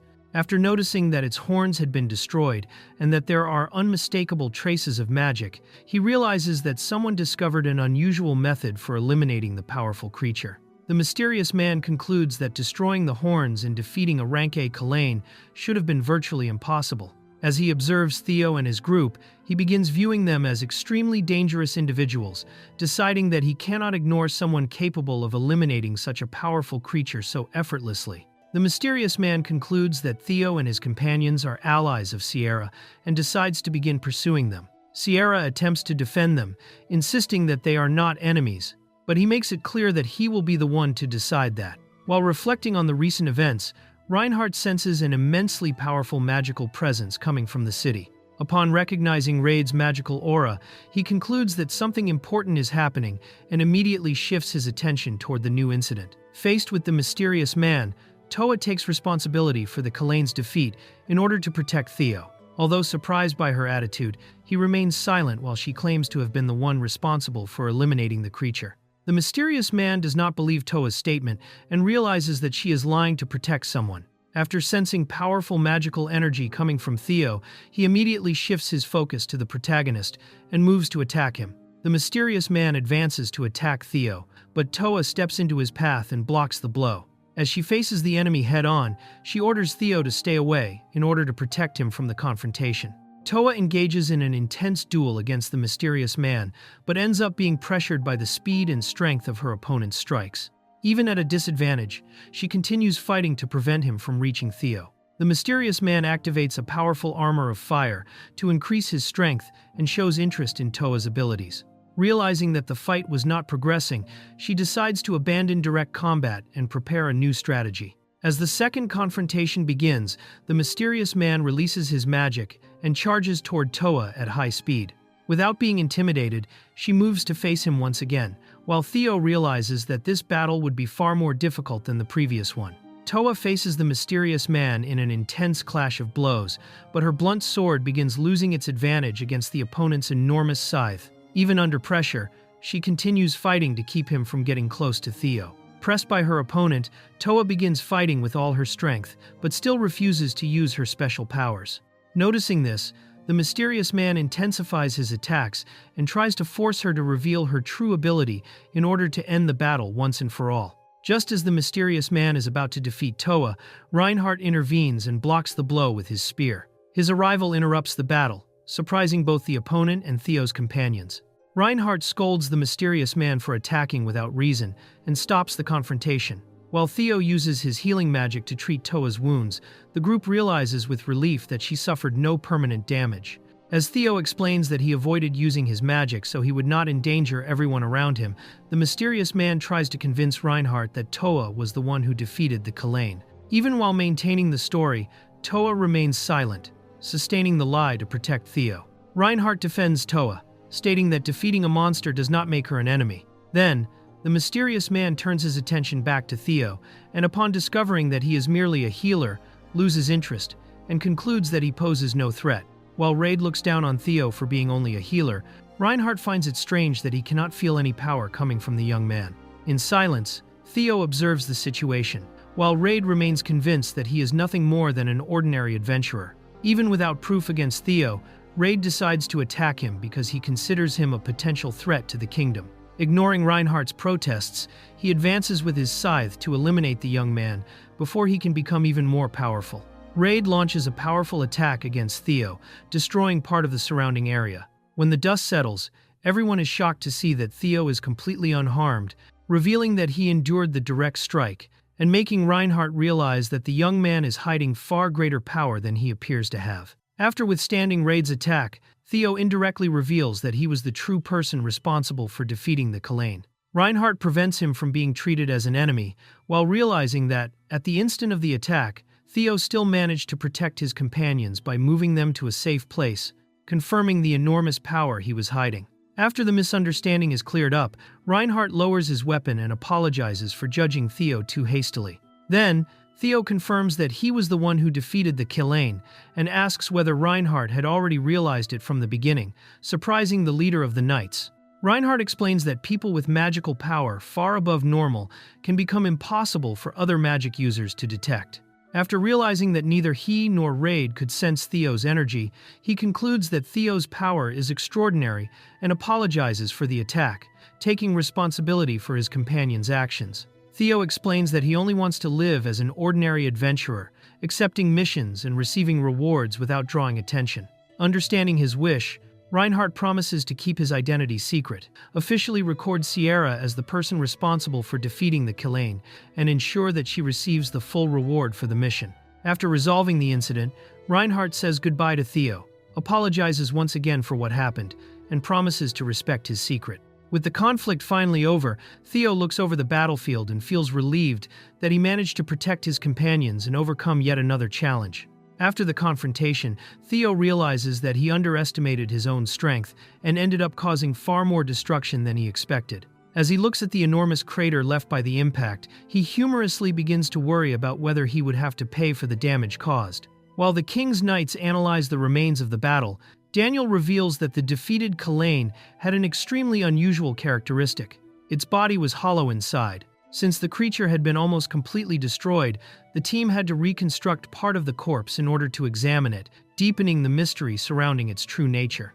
During the autopsy, the investigators discover that the Kalain possessed a completely empty body, without any internal organs. Faced with this anomaly, they conclude that the creature had already been dead even before the battle, indicating that someone was manipulating events behind the scenes and using the monster as part of a larger plan. After analyzing the autopsy findings, the Knights conclude that they still do not understand who is behind the manipulation of the creatures, but they are certain that the threat is far from over. They decide to launch an immediate investigation in the forest where everything happened, and Reinhardt takes command of the operation, convinced that a much larger conspiracy is underway. While the city continues its normal routine, a mysterious figure watches everything from the shadows, indicating that a new silent threat is about to strike the kingdom. With no money, Theo and Toa accept Sierra's invitation and head to the Acarlet family residence, where they begin staying temporarily. During dinner at the Acarlet mansion, Theo discovers that Sierra belongs to a noble family, while she insists that everyone treat her simply, without formalities. During dinner, Sierra's parents praise Theo for his achievements and express admiration for him. Realizing that Sierra had shared details of their adventures, Theo becomes discreetly embarrassed by the situation. Hilda, Sierra's older sister, arrives at the mansion and is introduced to Theo and Toa. She welcomes them warmly, while Theo becomes visibly embarrassed upon meeting her. Hilda comments that Theo protected Sierra both in the village and during the most recent mission. Hearing this, Theo realizes that she was also present during the battle against the Kalain and begins to suspect that she knows far more than she lets on. Theo discovers that Hilda is also a member of the Knights of the White King and starts to suspect that his true identity may already be known to the entire order. Even so, Hilda treats the subject naturally and explains that she and Sierra simply followed similar paths. During the conversation, Hilda explains that she and Sierra trained together since childhood and, because of their talent, became Knights of the White King. Even so, she says that Reinhardt is an incomparable prodigy, having been chosen for the order at only 12 years old. Hilda says that, although Theo does not appear to be a great talent, she believes he possesses exceptional potential. Hearing this, Theo is surprised and begins wondering how much she truly knows about his real powers. Sierra warns Theo to be careful around Hilda, joking that her sister never lets anyone who catches her interest escape. While Theo becomes embarrassed, Hilda joins the teasing and decides to speak directly with him, making Sierra even more desperate. Hilda directly asks Theo what he thinks of Sierra. The question leaves both of them completely embarrassed, while Sierra panics and tries to stop the subject, unable to understand why her sister decided to bring up that topic. Sierra ends up getting drunk and tries to say something important to Theo, but can barely speak because of how embarrassed she is. Meanwhile, the others try to calm her down before she ends up revealing more than she should. Sierra drinks too much, eventually passes out in Theo's arms, and leaves Hilda joking that she has finally found a rival, while Theo becomes completely awkward because of the situation. As Theo carries Sierra away to rest, she continues sleeping in his arms. Watching the scene, Toa wonders why Sierra trusts Theo so much, despite both of them having met him almost at the same time. The next morning, Theo receives a room to rest in the mansion, while Sierra continues sleeping peacefully. Before separating, Toa decides that she will directly ask Sierra about the trust she places in Theo. Before resting, Toa invites Theo to practice swordsmanship with her the next day. Since he still has no money and intends to visit the guild, Theo accepts the invitation, believing that spending time with Sierra and Toa will be a good opportunity to improve. Upon hearing his answer, Toa becomes visibly happy and says goodbye to him with a big smile. While walking through the mansion, Theo is surprised by Hilda, who takes the opportunity to speak with him alone. During the conversation, she confirms that he defeated Raid and shows great interest in his true strength, leaving Theo increasingly unsettled by her unexpected approach. Hilda reveals that she already knows a large part of Theo's story and concludes that Toa is in love with him. She then teases Theo by saying that his feelings also seem to be returned, leaving the boy completely embarrassed and unsure how to react. Hilda comments that, for the first time, Sierra has shown interest in a man and even brought him to meet her family. She suggests that Theo should also consider Sierra's feelings, explaining that although Sierra is very dedicated, she is naive when it comes to love and would hardly take the initiative on her own. Hilda asks that, when the time comes for Theo to leave the country, he takes Sierra with him. She explains that the young woman dedicated her entire life to the sword and to her duty as a Knight of the White King, without knowing any other way to live, and she believes Sierra deserves to discover the world beyond battles. Although she acknowledges that the decision belongs to Sierra herself, Hilda hopes that, at the right moment, Theo can offer her that opportunity. Hilda ends the conversation by wishing Theo good night and reaffirms that she believes, in the future, taking Sierra along with him will be best for her sister's happiness. Theo keeps reflecting on those words as the two say goodbye cordially. The next morning, Theo wakes up in his room at the mansion, but is shocked to find Toa lying beside him. The young woman greets him naturally, while he is completely stunned and unable to understand how she ended up there. Theo panics as he asks how Toa found his room, while she innocently explains that she simply entered because no one was around. Before the situation can get worse, Sierra arrives to call him, finds the two together in the room, and is completely surprised by the scene. Upon finding Theo and Toa together in bed, Sierra interprets everything in the worst possible way and becomes completely embarrassed. Trying to justify the situation, she says that she understands a man's needs, but Theo immediately interrupts her, explaining that she had misunderstood everything. The next day, Toa begins teaching swordsmanship to Theo and is impressed by how quickly he learns the fundamentals of the sword. Despite his progress, Theo realizes that mastering such a technique in only one day would be far more difficult than he had imagined, and the two take a break before continuing the training. During the training, Theo learns that Sierra began practicing swordsmanship during her childhood, while Toa started training after being saved by her father from a monster attack. The two share their origins as swordswomen, revealing how their experiences shaped the paths they chose to follow. After hearing Toa's story, Theo and Sierra discover that she was saved from a powerful Leowolf, a rank S monster defeated by her father. Sierra explains that this creature is even stronger than a Newt Kalain, leaving Theo impressed by the level of danger Toa faced when she was a child. Sierra explains that defeating a Leowolf would require gathering the greatest knights and adventurers in the entire kingdom, and that even then, victory would not be guaranteed. Intrigued, Theo asks whether anyone has ever faced a rank S monster, and she answers that she believes one of the Knights of the White King once accomplished such a feat in the past, suggesting that Reinhardt may know more about the subject. Sierra explains that rank S missions exist for defeating monsters of that level, but that they usually take place in very distant regions, since the kingdom where they live is relatively peaceful. She also reveals that monster classification depends on each creature's individual strength, meaning that monsters of the same species can vary between rank A, rank S, or even higher levels. During the conversation, Theo asks how the guild would classify an absurdly powerful monster, such as a supposed level 500 mimic. Sierra explains that the official classification only goes up to rank SSS, and that any creature above that limit would be considered infinite tier, an unofficial category used for monsters whose true strength still cannot be measured or identified. Theo continues asking about the existence of extremely powerful monsters, such as a hypothetical level 500 mimic. Sierra explains that the infinite tier category exists only to classify creatures whose strength cannot yet be measured, and believes that if monsters of that level truly existed, no one would survive an encounter with them. Because of that, their existence would remain unknown and could never be confirmed.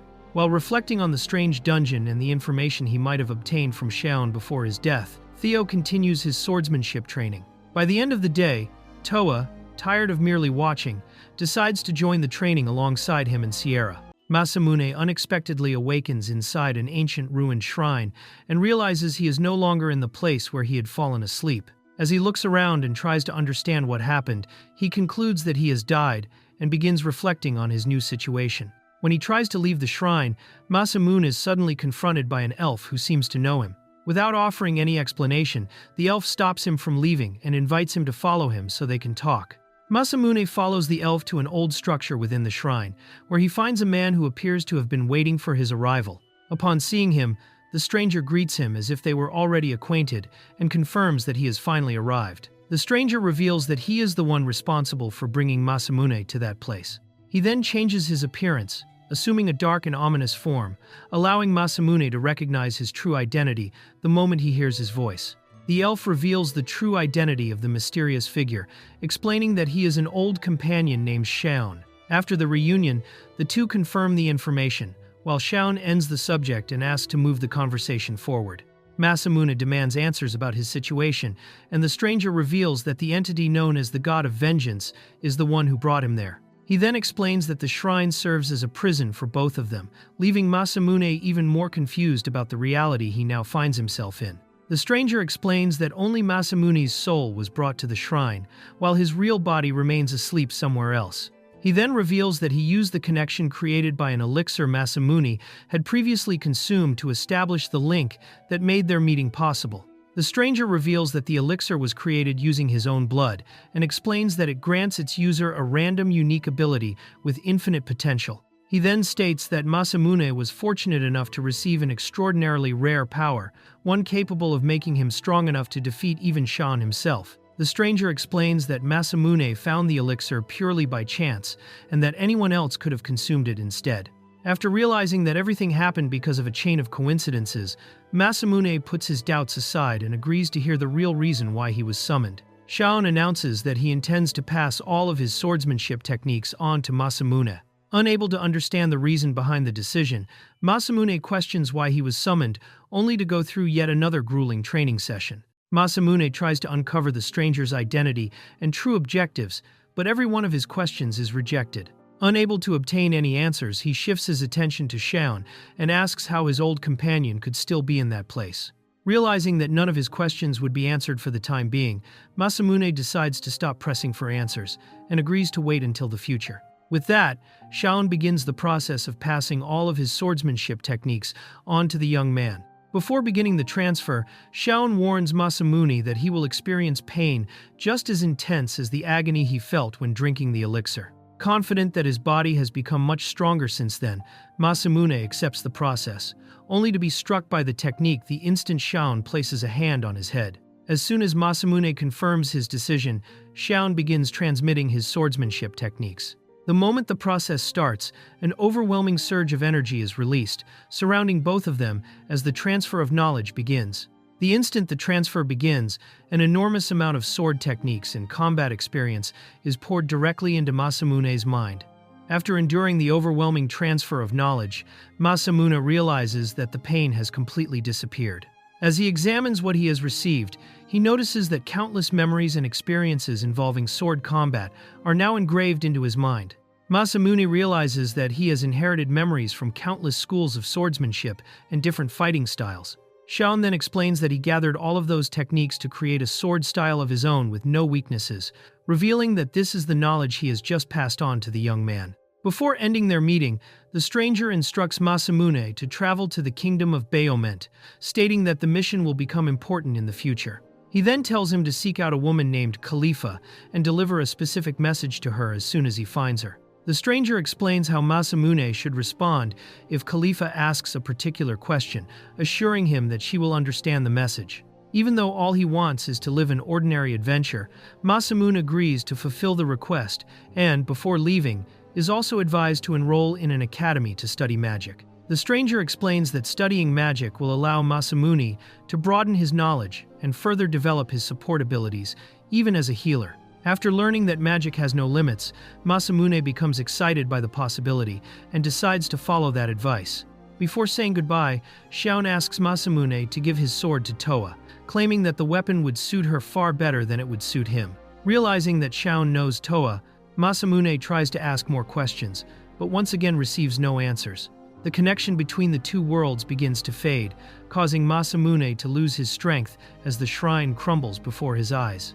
Before the connection is completely severed, the stranger warns that this may be their final meeting and makes one last request for Masamune to find the two of them in the future. After awakening back in the real world, a hooded figure walks through the streets of the old district of the capital of Razhausen. Shortly afterward, the figure quietly enters an isolated residence, suggesting that they are heading toward a destination that had already been planned. The hooded figure is revealed to be Madame Fran, an influential merchant who warmly welcomes the visitor she had invited to the meeting. The two begin their conversation politely, making it clear that the meeting had been arranged beforehand. Madame Fran introduces her assistant, Yun Yi, to the visitor and begins the meeting in a relaxed manner. Despite the friendly reception, it quickly becomes clear that Yun Yi maintains a cold and reserved attitude throughout the entire conversation. As the discussion begins, Guido reveals that a problem occurred during the previous mission. He then reports that the spiritual beast sent by Madame Fran was defeated, but clarifies that none of the White Knights of the kingdom lost their lives during the incident. Guido reveals that the spiritual beast was defeated by an unknown adventurer before the White Knights arrived. He then asks Madame Fran to use her magic to resurrect the creature, explaining that Yun Yi recovered the body before the team assigned to perform the autopsy could take it away. After hearing the request, Madame Fran agrees to cooperate and hands Guido a mysterious sealed container. Unsure of what it contains, he carefully examines the object, realizing that he has been given something of great importance. Madame Fran reveals that she had already anticipated this request and presents Guido with a special gift. Upon discovering that the container holds an army of high-level monsters sealed inside, Guido is astonished by the value and usefulness of such a resource. Madame Fran reveals that she also gathered numerous high-level monsters recovered from the Empire's laboratories and restored part of that collection in order to help him. Guido then announces that he will begin his plan in 1 week, while Madame Fran asks him to increase the number of spiritual beasts under his control as much as possible before then. After leaving the meeting, Yun Yi questions the usefulness of the gift that was given to Guido. Even so, he explains that the resource will serve as insurance in case the mysterious adventurer who defeated the spiritual beast interferes with his plans again. Even after waking up, Masamune continues reflecting on the final request he received to find those two people. Shortly afterward, he returns to reality when Nemu interrupts his thoughts by calling out to him after noticing that he seems distracted. Back in the real world, Masamune tries to hide what he has just experienced, but Nemu notices that something about him has changed and becomes concerned about his condition. Even though he insists that he is fine, he remains deep in thought as he tries to organize everything he has just learned. Nemu finds it strange that Masamune suddenly decides to stop his sword training and tries to understand the reason behind the unexpected change. To reassure her, he claims that he simply wants to take a walk through the city that day, hiding the fact that his real reason is connected to everything he has just experienced. Even though he cannot stop thinking about everything that happened the previous night, Masamune notices an unexpected change while watching Sierra and Toa train. Thanks to the memories and techniques he inherited from Shaun, he begins seeing every movement of the fight in slow motion and can easily predict every attack. After realizing that his perception has completely changed following his meeting with Shaun, Masamune concludes that everything he experienced was real and not merely a dream. While trying to think of a way to avoid sword training the following day, he is interrupted when Nemu notices something unusual outside and calls for his attention. Looking out the window, Masamune sees a man forcibly dragging a beastkin girl through the streets. Realizing the seriousness of the situation, Sierra immediately decides to pursue him, while Masamune suspects that the man is involved in criminal activity. Following the man, the group discovers that he belongs to a slave trafficking organization specializing in capturing members of the beastkin race. Upon reaching their hideout, the criminals order the girl to be taken to a prison cell, making it clear that they intend to sell her for a high price. The traffickers lock the girl inside a cell and threaten her to prevent any attempt to escape. After intimidating her and making it clear that she will be sold as a slave, they leave the area, abandoning the frightened young girl alone inside the prison. As she cries and thinks about her sister and the rest of her family, the girl remains trapped inside the cell, waiting for her fate. Shortly afterward, the traffickers return, celebrating the successful capture, and comment that they will be able to sell her for a considerable amount on the slave market. The traffickers decide to abuse the girl before putting her up for sale, believing that no one would notice the injuries. Surrounded by the criminals with nowhere to run, the young girl is completely terrified by the imminent threat. The traffickers enter the cell and attempt to assault the girl by force, ignoring her desperate pleas for them to stop. While one of them encourages the violence, another worries that their boss might return at any moment. Before the traffickers can continue the assault, a powerful explosion destroys part of the hideout and abruptly interrupts their actions.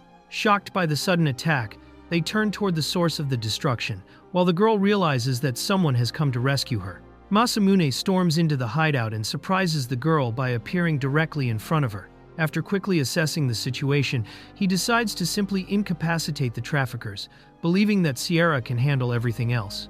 Masamune opens the cell and reassures the girl, explaining that he has come to rescue her. He then extends his hand, promises that she will not be harmed, and invites her to leave the place safely. After being freed, the girl approaches Masamune and, upon learning his name, gathers the courage to introduce herself as Nemu. Meanwhile, Sierra and Nemu arrive at the location and find the two of them together, relieved to see that the rescue has been successful. After introducing themselves, Sierra tries to find out where Nemu should return. The girl explains that she lives with her sister in an orphanage run by a church, leading the group to conclude that they need to escort her safely back there. The group escorts Nemu back to the orphanage where she lives, a large building run by the church. The moment she enters, the girl immediately runs off to look for her sister, believing she has finally returned home safely. Upon reuniting with her sister, Nemu rushes into her arms and explains that she had been kidnapped but was rescued by Masamune. The nun then sincerely thanks the group for bringing the girl back safely. Nemu's sister expresses her heartfelt gratitude for the rescue and explains that the girl was captured by slave traffickers after leaving alone to visit a friend. The revelation surprises everyone, as the capital was considered a safe place, even for members of the beastkin race. Nemu's sister reveals that slave trafficking and kidnappings are forbidden in Razhausen, but admits that such crimes still continue to occur in secret. Hearing this, the group realizes that a criminal organization is still operating in the shadows of the capital. As everyone talks about the rescue, Masamune notices something unusual on Nemu's left arm and decides to ask her sister about the mark. The moment she hears the question, the nun's expression changes completely, suggesting that the subject hides something important. After examining Nemu's arm, Masamune identifies the mark as a slave seal. The revelation leaves the girl's sister completely devastated, and she embraces Nemu in despair after realizing that the traffickers had branded her. Masamune explains that the mark engraved on Nemu is a seal used by traffickers to identify slaves. Although the seal has no direct magical effect, it serves as proof of ownership and psychologically traps the victim, causing many to give up on trying to escape. After understanding the true meaning of the slave seal and remembering what the traffickers did to Nemu, Masamune is overcome with guilt for sparing the criminals' lives.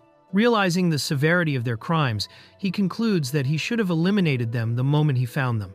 Noticing Masamune's expression, Sierra and Toa reassure him and ask him to leave the rest of the matter to them. They then explain that they have already contacted Annette to handle the case, guaranteeing that Nemu will receive all the help she needs. Before leaving, Masamune says goodbye to Nemu and asks her to be more careful and not go out alone again. After making sure the girl is safe, he leaves the orphanage alongside Sierra and Toa, bringing the rescue to an end. As he leaves the orphanage, Masamune comments that he intends to visit Nemu again the following day. Soon afterward, however, he reflects that the girl has already gone back to happily playing with the other children and concludes that she will probably not even remember him the next time they meet. The following day, Masamune is surprised when Nemu runs up to him, full of excitement, and calls him master. Unable to understand the reason for such an unexpected greeting, he realizes that the girl came specifically to see him. Masamune heads to the Adventurers Guild, determined to start earning money. Unwilling to be left behind, Nemu insists on accompanying him and continues calling him master, while he tries to understand the reason for her sudden attachment. Sierra and Toa find it strange that Nemu is calling Masamune master and demand an explanation. Confused by the situation, Masamune denies ever teaching her to say that, and Nemu reveals that she learned that form of address from her own mother. Nemu explains that she started calling Masamune master because he saved her life, following a lesson her mother taught her. Shortly afterward, a woman approaches the group, recognizes Nemu, and asks the girl to introduce everyone. As Nemu proudly introduces Masamune as her master to everyone around them, he becomes increasingly embarrassed by the situation and worries that it might end up causing him trouble. Even so, the woman explains that there is a reason for the girl's behavior and decides to clarify the situation.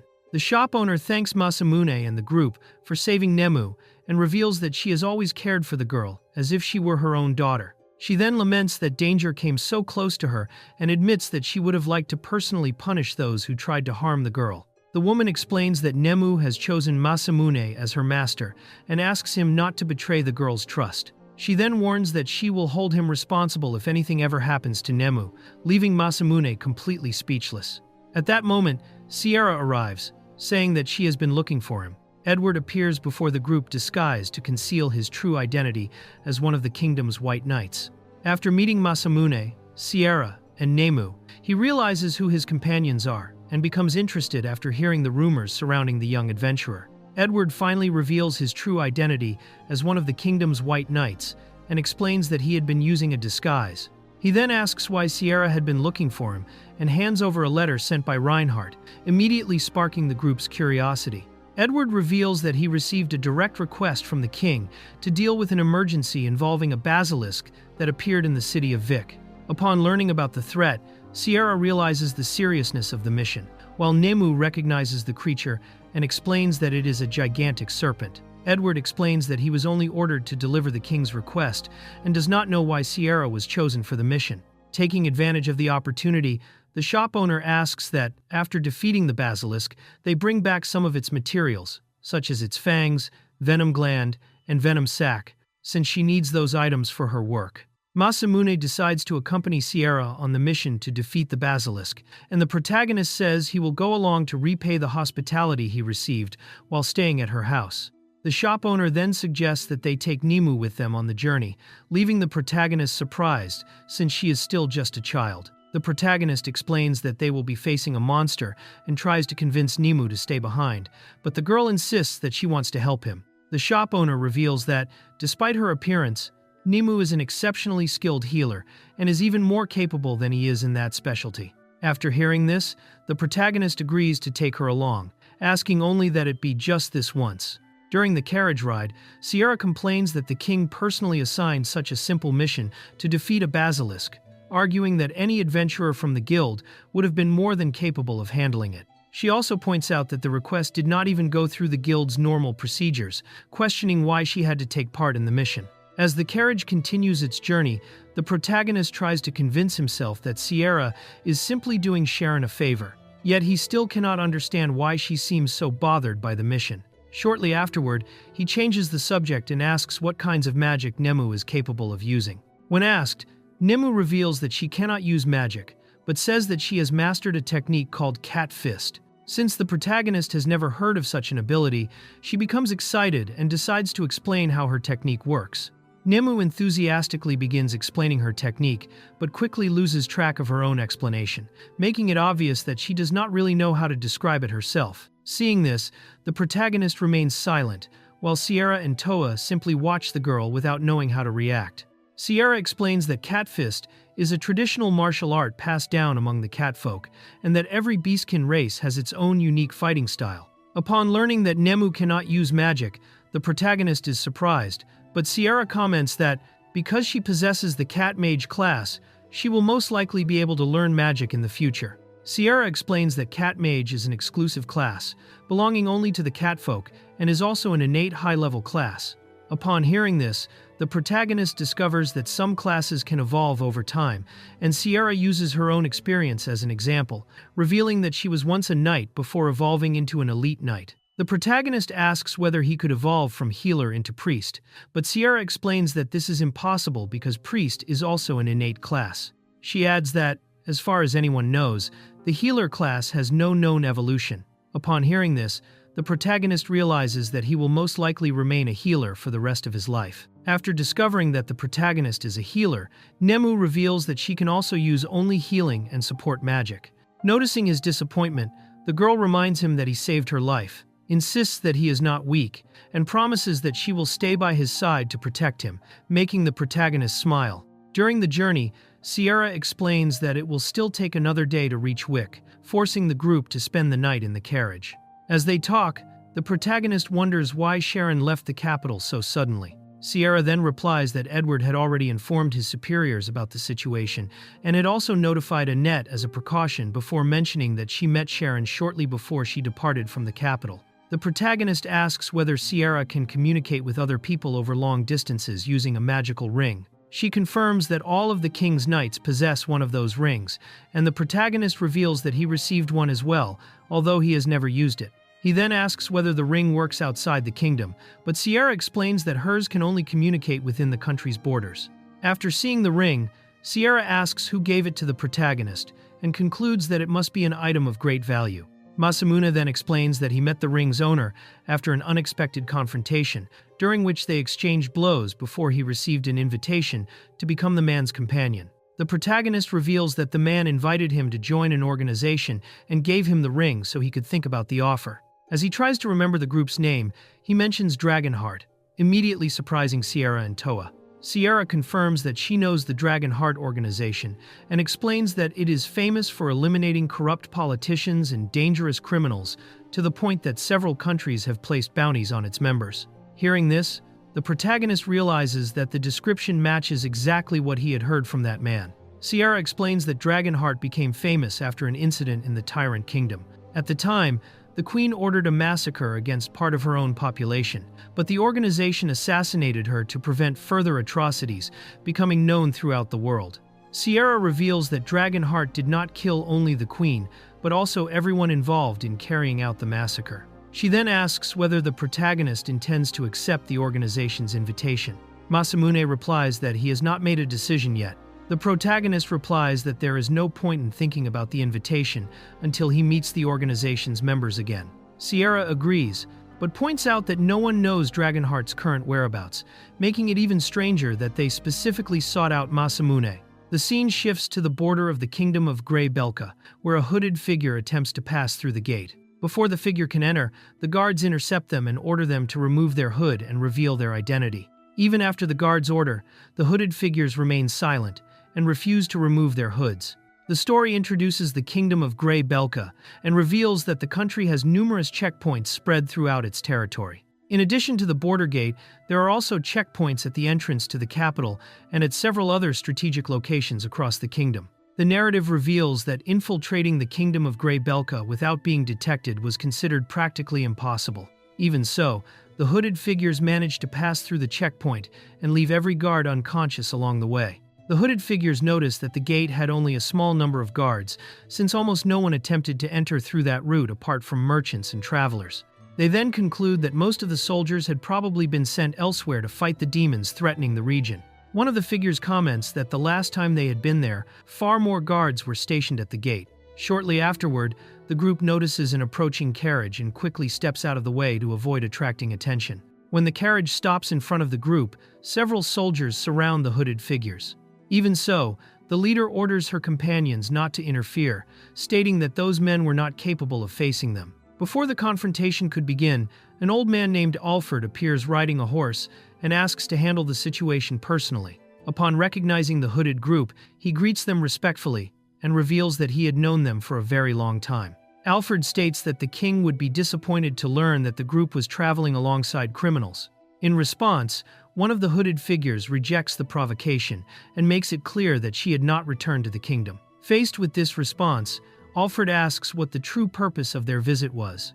The leader of the group introduces herself as Sieg and reveals that she discovered the kingdom of Grey Belka was carrying out a hero summoning ritual using forbidden magic that required the sacrifice of countless lives. She then refuses to provide any further explanation and demands only that Alfred answer her question. Sieg states that the hero summoning magic would eventually cause wars and promises to eliminate everyone involved before that could happen.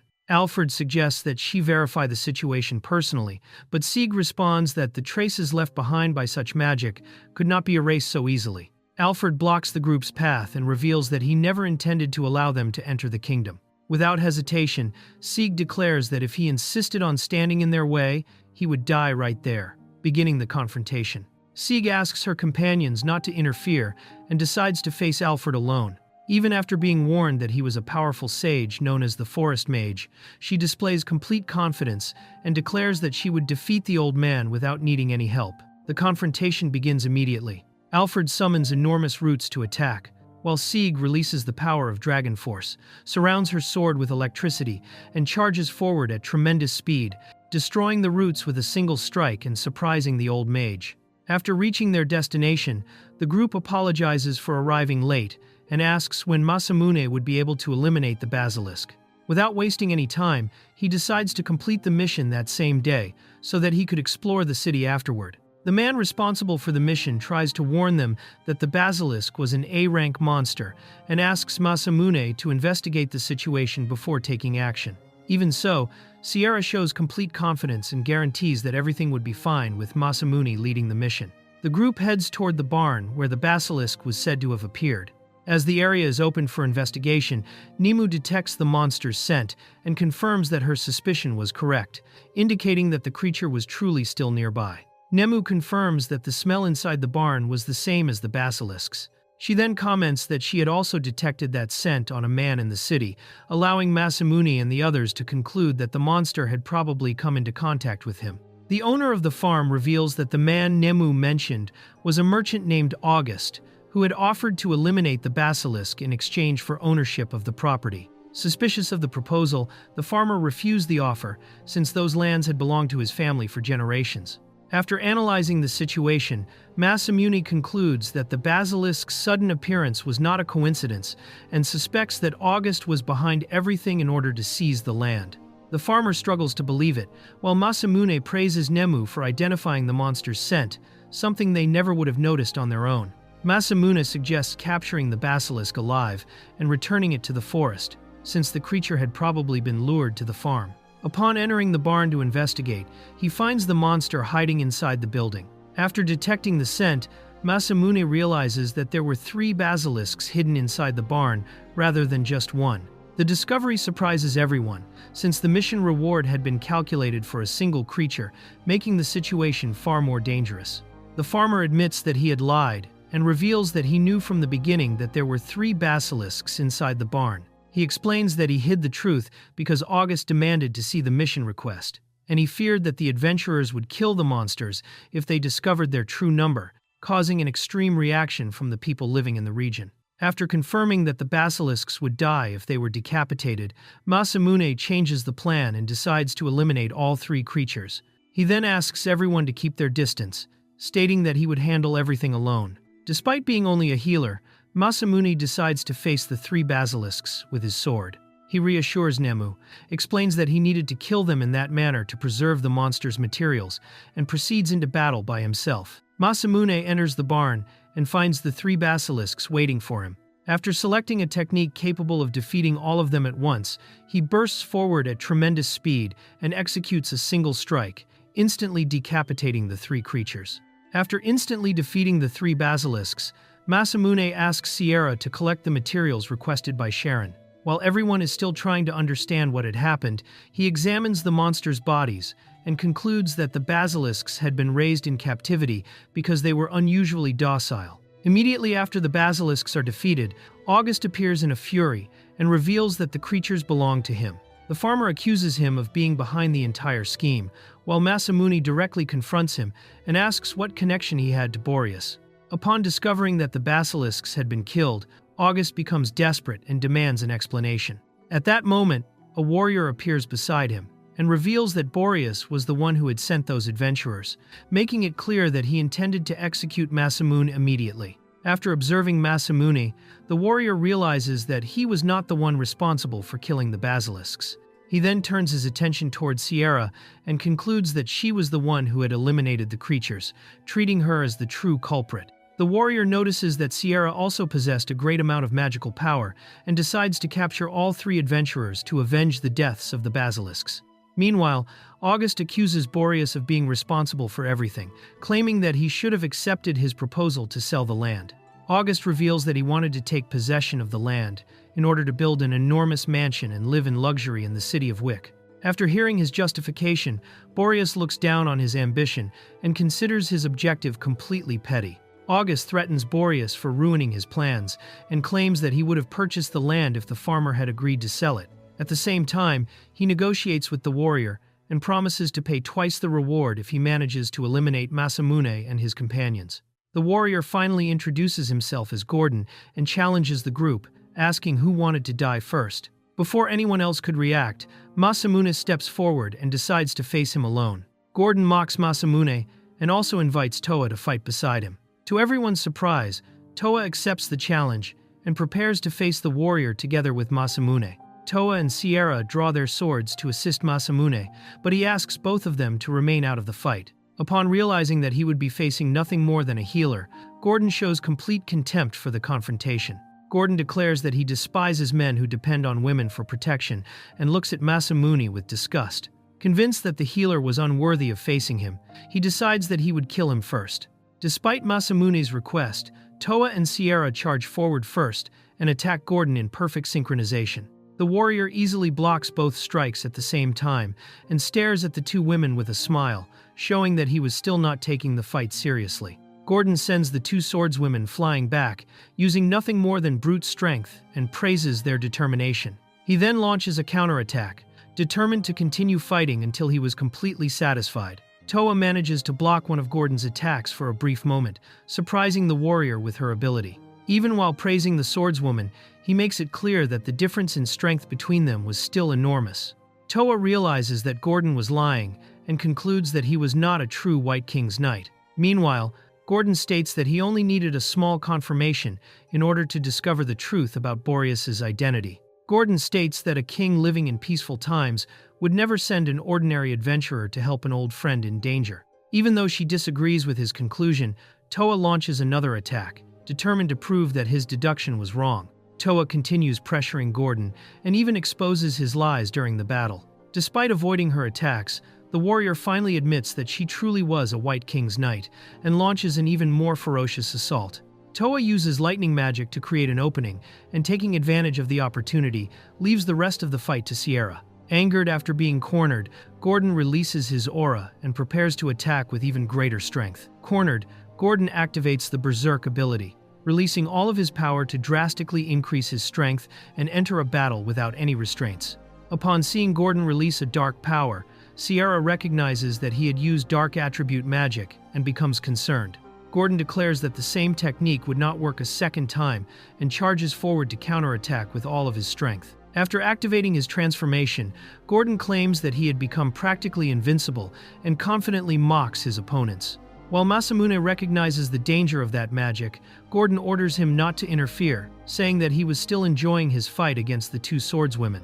Ignoring Toa's warning, Sierra goes on the offensive and charges directly toward Gordon. However, before she can reach him, the warrior immediately reacts and unleashes a powerful counterattack. Gordon's attack heads directly toward Sierra, leaving Toa without enough time to react. Convinced that the strike could not be avoided, the warrior smiles as he prepares to hit his opponent. Sierra narrowly escapes the attack, but Gordon reveals that his transformation made him immune to both physical attacks and magic. Convinced of his superiority, he chooses Sierra as his next target and charges forward to bring the battle to an end. Sierra combines her swordsmanship with lightning magic to increase the speed of her strike and surprises Gordon by managing to break through his defenses. Taking advantage of the opening, she continues the offensive with a rapid sequence of electrified attacks. Sierra continues her combination of lightning-covered strikes and finally manages to injure Gordon. Surprised that his defenses had been overcome, the warrior staggers, while the swordswoman uses the opening to maintain the pressure. After defeating Gordon, Sierra thanks Boreas for allowing her to stay at his home and says that this was her way of repaying the favor. However, before everyone could relax, the warrior rises once again, leaving Toa and Sierra completely shocked when they realize that he was still capable of continuing the fight. Gordon reveals that his ability did not grant him true invincibility, but instead provided him with powerful regenerative magic. He then creates a cursed spear and prepares to use his most dangerous technique against the two swordswomen. The moment Gordon throws his cursed spear, Masamune appears in front of the two swordswomen and instantly blocks the attack. He then sends the technique back toward Gordon himself and even asks August whether he would also like to meet the same fate, leaving everyone completely stunned. Masamune leaves the decision in Boreas's hands, and the farmer stares at August while the merchant desperately begs for his life. Afraid of dying, he promises that he would never again attempt to seize those lands by force. Boreas refuses to sell the lands inherited from his ancestors to someone motivated only by greed. Instead of demanding revenge, he agrees to spare August on the condition that he never again attempt to take the property, causing the merchant to apologize and accept the agreement. With the mission completed, Boreas thanks the group for their help and hands them a bag to carry the materials collected from the basilisk. He then explains that he was unable to provide a greater reward beyond the amount promised in the guild request. Boreas also offers them meat from the cattle he raised as another form of gratitude, but the group accepts only the reward that had already been agreed upon. Before saying goodbye, he promises to continue taking care of the farm that everyone had helped protect. Before parting ways, Boreas once again thanks everyone for their assistance.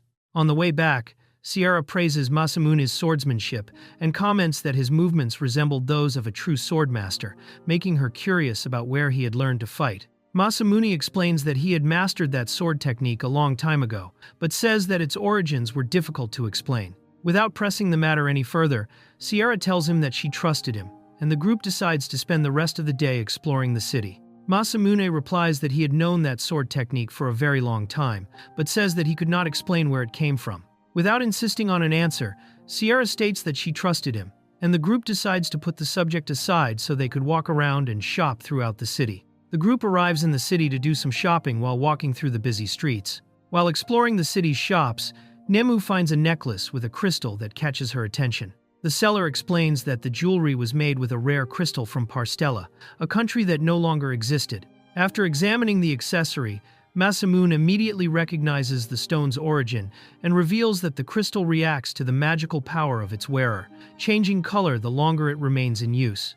The seller explains that, besides changing color, the crystal's purity also changes depending on the quality of the magical power possessed by the person wearing it. He then mentions an old rumor among merchants about a similar crystal that supposedly belonged to a great mage and was now being sold on the black market. Interested in the jewelry, Masamune decides to buy 3 necklaces, and the seller informs him that each one costs 3,000 rions. Nemu thanks him for the gift and places the necklace around her neck with a bright smile. Shortly afterward, she calls Masamune over to show him that she was already wearing the accessory, and he simply asks her to take good care of it. Toa then approaches and asks Masamune to put the necklace on her as well. Feeling awkward, he accepts her request and fastens the necklace around her neck.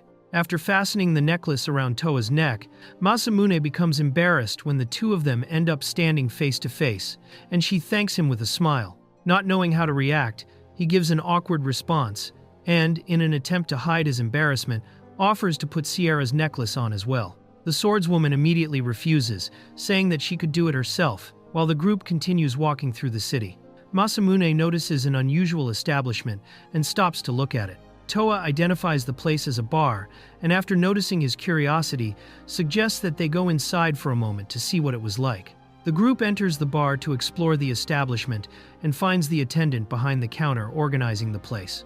While Masamune observes the interior filled with bottles and alcoholic drinks, Toa continues carrying the large bag of meat, and Nemu comments that the room had a strong smell of alcohol. The attendant welcomes the group and offers his help in case they were looking for a particular drink. Masamune replies that he was only looking around and begins examining the products on display, noticing that the prices seemed rather high. While inspecting the establishment, his attention is drawn to a poster attached to the wall. Masamune asks the attendant about a wine called Old Gert, but learns that the drink had already sold out.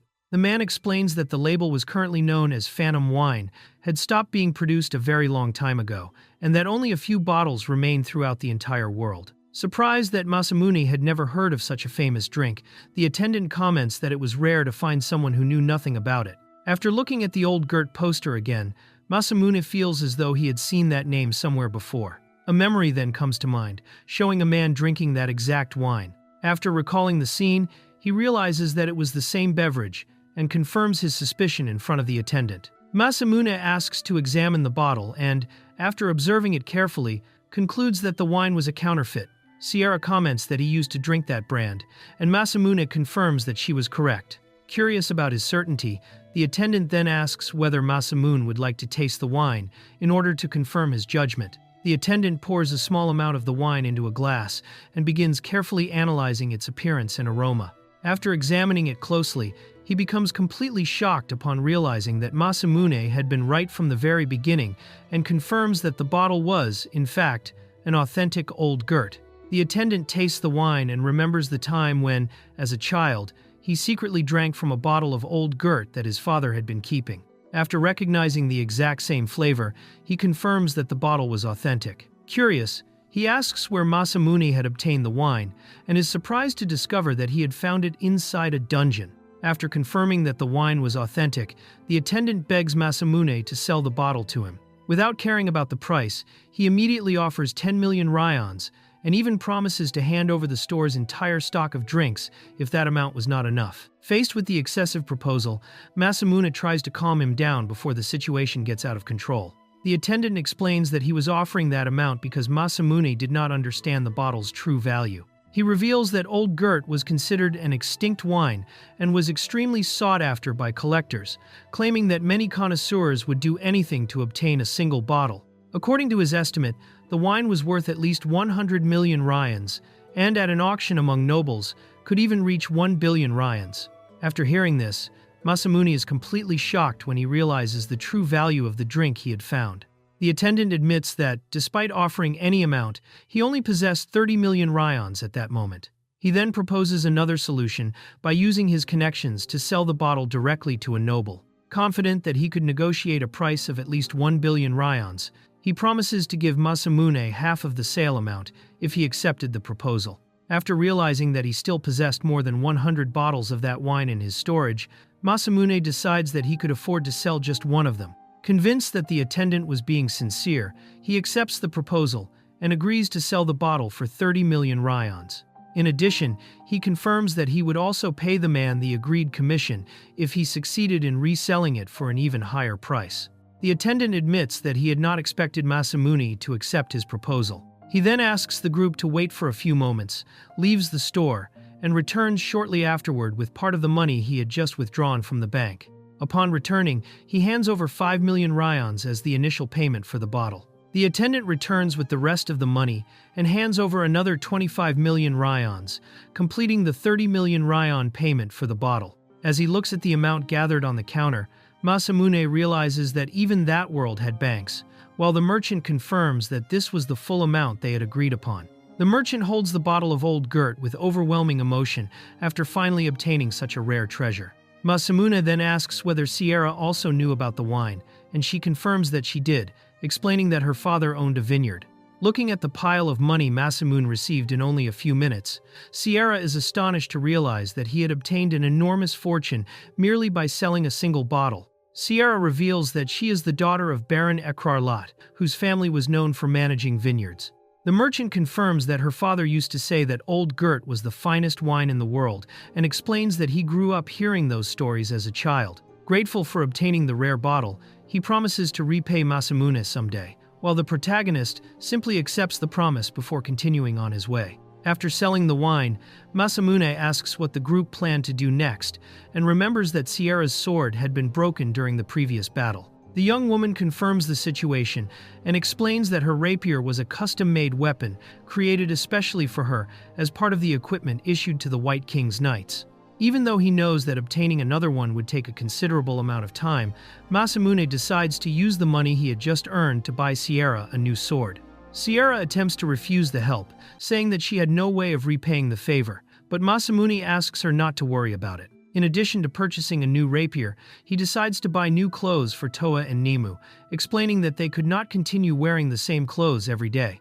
Upon hearing the request, the merchant offers to guide them to a good clothing store, while Sierra thanks Masamune for his assistance. After noticing the sword Masamune was carrying, Sierra comments that it was an unusual weapon. The merchant also becomes interested and asks to examine it.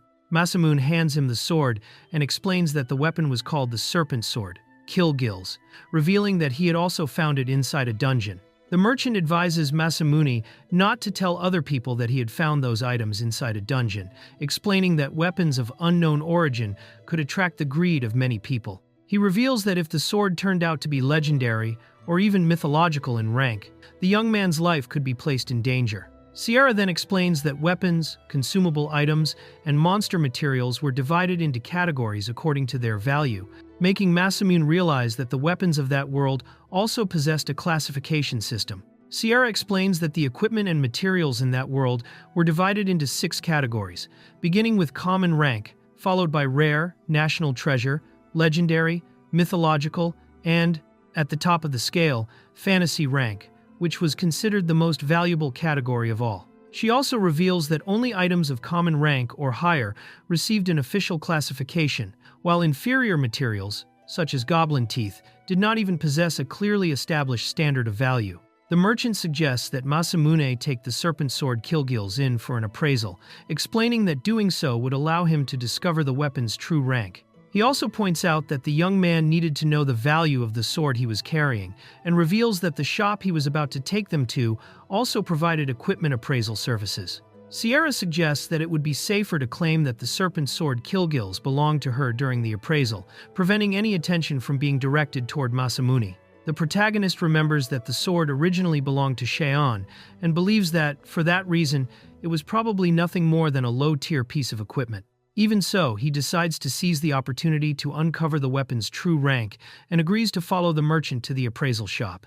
After that, the group arrives at KK Toy Store, a department store built by the large company KK Group. The salesman accompanies the protagonist to the entrance and explains that the establishment specializes in magical equipment, although there seem to be more details about the place.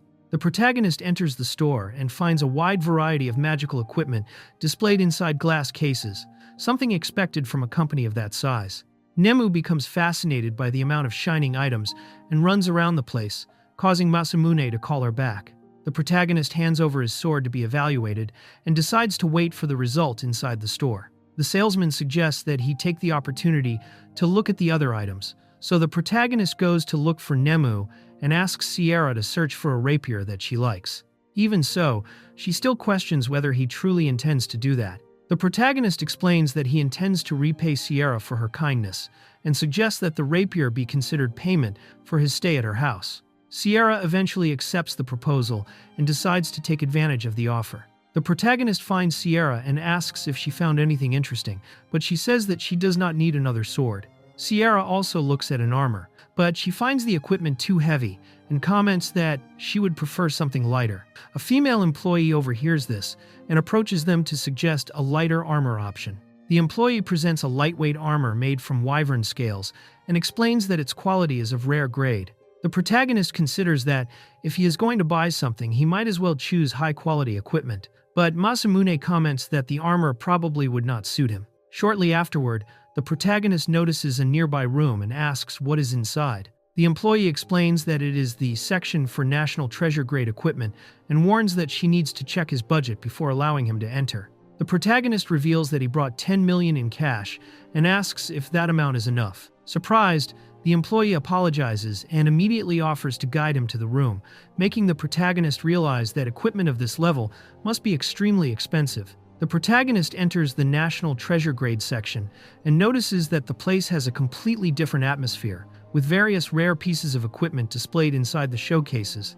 Masamune asks if he really intends to spend all that money and reminds him that he does not need to buy anything for her. The protagonist replies that he would rather use quality armor if he can afford it, and even without knowing the prices there, believes he can earn more money by completing missions. For now, he decides to simply look at the equipment. Masamune calls the protagonist and shows him a piece of equipment she found. The employee explains that the item is called the Angel Protective Garment, created by a high-level alchemist using a combination of fabrics and minerals of national treasure grade. Besides being durable and flexible, the garment is also extremely lightweight. The protagonist thinks the Angel Protective Garment is a good option, and Masamune comments that this type of equipment suits him better than armor. Deciding to buy it, he asks for the price and discovers that it costs 1.5 million rion. Even with Masamune questioning the value, the protagonist confirms the purchase and is immediately taken to try on the garment. The protagonist finds Nemu and asks if she found anything interesting, but the girl says that she became lost because of the number of options. He then calls an employee and asks if there is any armor suitable for her. The man presents mithril, a piece of equipment that can be worn as a thin layer underneath clothing. The employee explains that mithril was created by an elven alchemist and a high-level tailor, and that it possesses elasticity magic that allows it to adjust as the wearer grows. The equipment costs 2 million rion, but it is made with national treasure-grade materials and provides good protection. The protagonist tells Nemu that she can wear it underneath her clothes and that, despite the price, the equipment will be able to protect her for a long time. Nemu accepts the equipment and thanks the protagonist. He replies that there is no problem and tells the girl to go try on the mithril, causing Nemu to run off to change. Masamune appears wearing the new garment and asks how it looks. The protagonist, embarrassed, says that it looks good on her, and Masamune thanks him. He also notices that she is wearing new clothes, which were given as a bonus by the store employees. At that moment, Nemu announces that she has already finished putting on her new equipment. Nemu appears wearing the new equipment together with an outfit she received from the employees and shows that the hood has ears. An employee explains that the piece was specially made for catfolks, allowing her to wear the hood without needing to lower her own ears, and gives the outfit to her as a bonus. The protagonist thanks them for the gift. Sierra finds a displayed rapier and becomes clearly interested in the equipment. The protagonist asks if she likes that model, and Sierra tries to deny it, but her reaction easily reveals the opposite. The employee explains that the rapier was forged using the horn of a unicorn from the Arda Mountains, a mountain range 10,000 meters high and modern. The region has remained covered in snow for hundreds of years, preventing most monsters from surviving because of the cold. According to her, a unicorn with ice attribute magical power lived there, and its horn was used as the weapon's core. The employee explains that unicorns raised in such extreme environments produce high-quality materials, and the ice rapier was made precisely from the horn of the captured unicorn. The protagonist asks if she had to climb the mountain to hunt it, but the employee says that it sometimes descends to the foothills. The weapon also possesses the ice attribute, was forged by a high-level blacksmith, and costs 5 million rion. The protagonist remembers that Sierra also uses ice magic and comments that the rapier would be perfect for her. Sierra admits that she likes the weapon, but considers 5 million rion far too expensive, and says that, since she is still an inexperienced knight, she can continue using a cheaper option. The protagonist then asks what she thinks of the weapon without considering the price, and Sierra admits that the rapier is wonderful, highlighting the blade, the design, and the true ice attribute. The protagonist decides to buy the rapier and pays for the equipment, leaving Sierra surprised by his decision. She tries to refuse because it is far too expensive of a weapon, but he reveals that he has already completed the purchase and hands the rapier to Sierra, asking her to take good care of it. Sierra takes the rapier and, after observing the weapon, thanks the protagonist for the gift and promises to treasure it forever. After the purchases, the protagonist receives his sword back and asks about the evaluation result.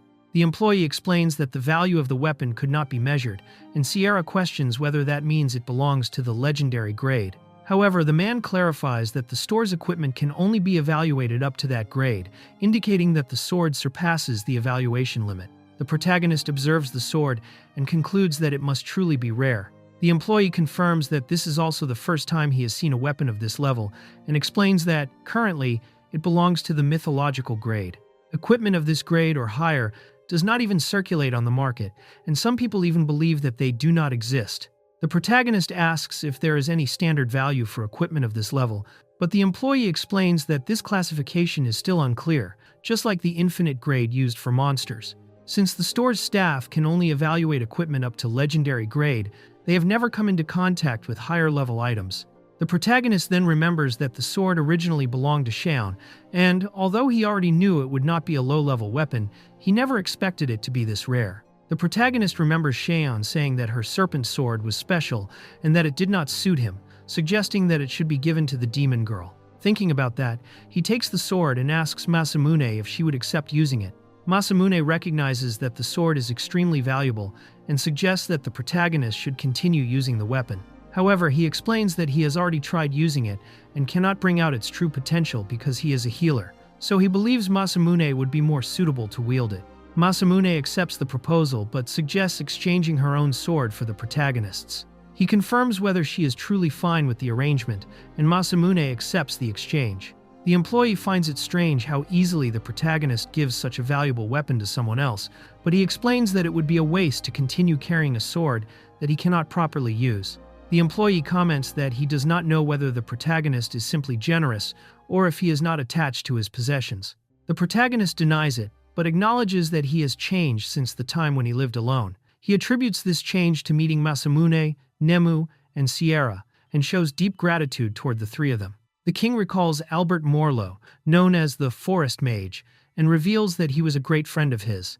The king states that Albert used his wisdom and talent for many years to support both him and the country. In front of the gathered population, he declares that the death of the Forest Mage represents a tremendous loss for Grey Belka. The king reveals that his only regret is that he was unable to repay everything Albert had done for him.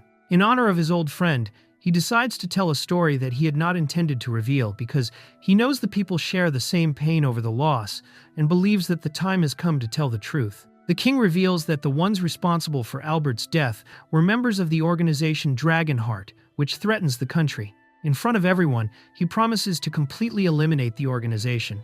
The king's declaration causes the crowd to raise their fists, supporting his decision to destroy Dragonheart as a way of avenging the death of his old friend.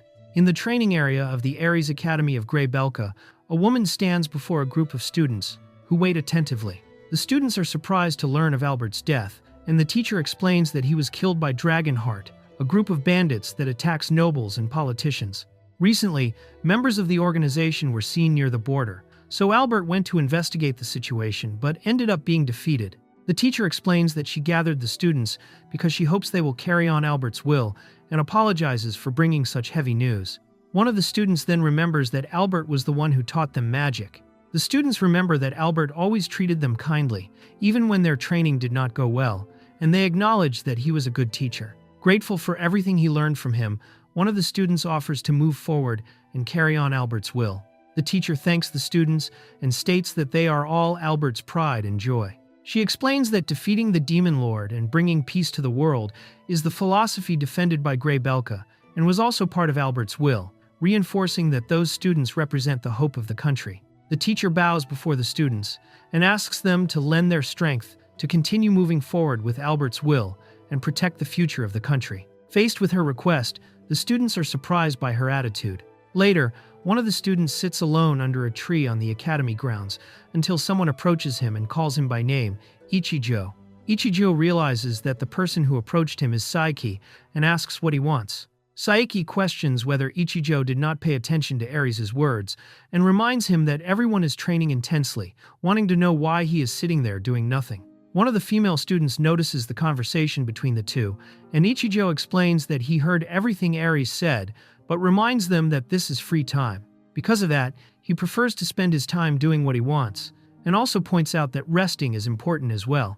Ichijo notices the other students around them, and comments that Saiki always ends up picking on him whenever something happens. The situation makes Ichijo think about it. Ichijo comments that Hidaka probably felt the same way, and says the same must apply to Ares, since she appeared to talk about someone who died. Saiki loses his patience and tells Ichijo to stop talking about a dead person before questioning whether he is referring to Ares. Ichijo says that Saiki may be rude and ill-mannered, but he is also a pure person, which is why he cannot perceive the hidden meaning behind Ares' words. Angered, Saiki grabs Ichijo by the clothes and demands to know what he is basing that on, but Ichijo simply questions why he is defending that woman so much. Ichijo asks what happened to Saiki after Ares spoke about Albert's death and points out that he became even more motivated. He then questions whether a death should cause that kind of reaction, especially since Albert was a great sage who served the country for decades, stating that the normal reaction would be for everyone to feel sad about the news.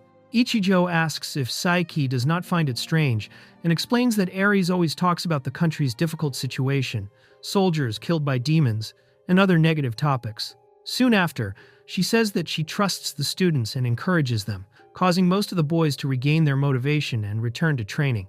Ichijo observes that the girls do not show the same change and remembers that Albert began acting strangely when this happened. Now that he has died, Ares is using his death to ask the students to continue his will. Putting these events together, Ichijo concludes that everything is progressing according to Ares' plans and that what she is doing is close to brainwashing. Another student approaches and asks if Saiki and Ichijo are fighting again, but Saiki says they were only discussing which path they should follow. Ichijo comments that they need to become stronger for the sake of the country, and the girl accepts the explanation, saying she is counting on Saiki. He then walks away to return to training. Ichijo tells Saeki that he feels disgusted seeing him like that, and says that he was better before. Saeki clenches his fists and responds that he does not care about Ichijo's opinion and does not intend to report him. Ichijo then acknowledges that Seiki is strong and necessary for the country, but mocks his extreme loyalty. Two female students lose patience with Ichijo's provocations and tell him to stop, saying that they used to think he was a good person. One of them calls him annoying and accuses Ichijo of only seeing things superficially. The argument continues, and he responds to the provocation. Ichijo releases a powerful blast, causing the two girls to protect themselves as the impact spreads through the area. When the dust settles, one of them is surprised while Ichijo remains standing in front of them. Ichijo criticizes the two for always choosing someone to follow and questions who they would choose after Saiki. He also points out that they only talk about others when they are hiding behind someone, leaving the two without an answer. Saiki approaches and confronts Ichijo for using magic to threaten the girls. Ichijo does not back down, and Saiki grabs him by the clothes before demanding that he carefully think about who is wrong in that situation. Ichijo observes everything from a distance and remembers the expression on that woman's face when she expelled Hidaka. To him, that malicious smile made it clear that she was not a good person.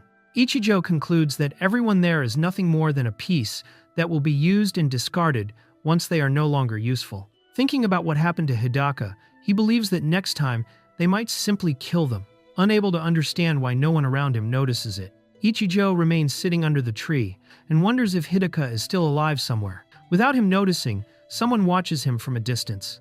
Back in Razhausen, Toa takes Nemu to a shop, where the attendant is shocked to learn that she had hunted 3 basilisks, since fighting even one of them would be dangerous.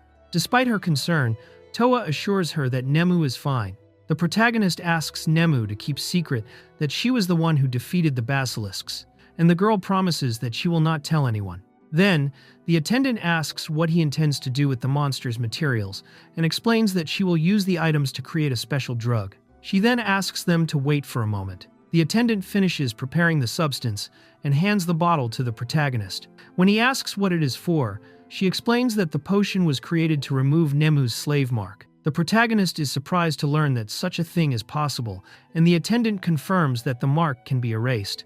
The attendant explains that although the potion can remove slave marks, few people know that it has this function. She warns that this is not the proper use of the drug and asks Nemu to endure the pain during the procedure. Before starting, the protagonist asks the attendant to prepare healing magic to be used afterward. Nemu then agrees to begin the process. The attendant instructs the protagonist to use healing magic as soon as she finishes the procedure and asks him to give it everything he has. After confirming that he understands, she begins applying the potion to Nemu's mark to start the removal process. The attendant applies the potion to Nemu's mark, causing her pain during the process. Nemu begins crying and asks her to stop, but the attendant asks her to endure a little longer. The protagonist then prepares himself to use healing magic as soon as the removal is completed. The protagonist uses healing magic on Nemu as soon as the procedure ends. The girl remains injured and exhausted after the mark's removal, but he continues applying healing magic to recover her wounds. Nemu confirms that she is fine, and the protagonist feels relieved upon learning that she no longer feels dizziness or pain. The attendant observes that the slave mark has been completely removed and comments that she expected the drug created with basilisk materials to only be a hardening potion. The attendant explains that basilisk materials are normally used to create hardening potions, but by increasing the amount used during preparation, the substance can be used to remove slave marks. She says that she added an ingredient to prevent the skin from hardening and reveals that she prepared the healing magic as a precaution because the process causes great pain by melting the upper layer of the skin. The attendant praises the protagonist's healing ability and says that it is the first time she has seen someone use magic capable of recovering so quickly. She also notices that he can use effect cure and restore fatigue, stating that he seems different from what he appears to be. Masamune then comments that this is the first time she has seen the protagonist use magic other than enchantments.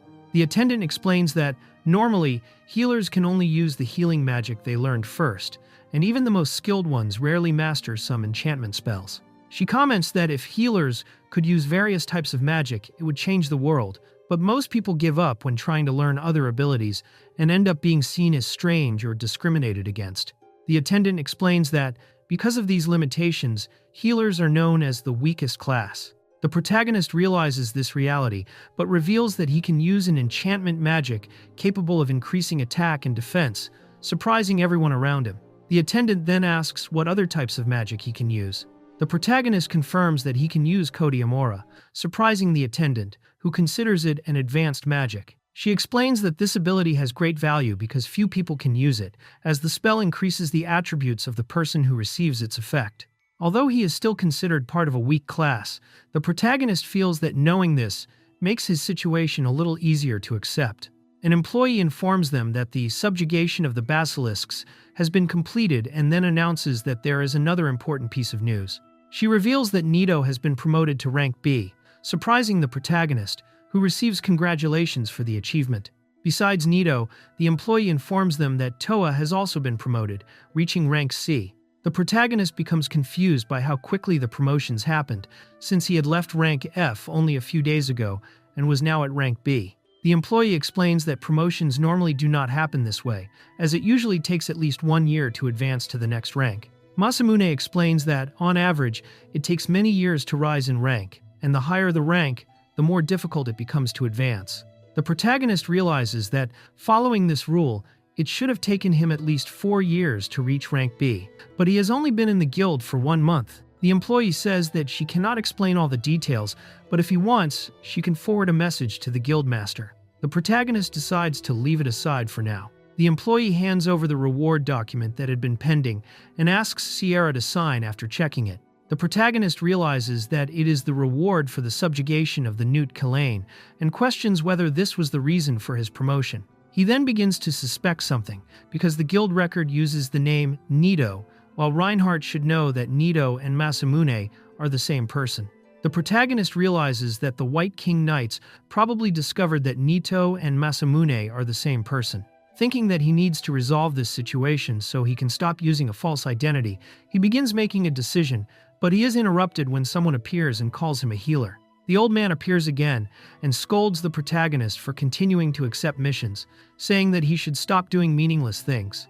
The protagonist realizes that he is the same man from before, but Sierra soon informs him that she received a summons from Annette and needs to go to headquarters for a meeting.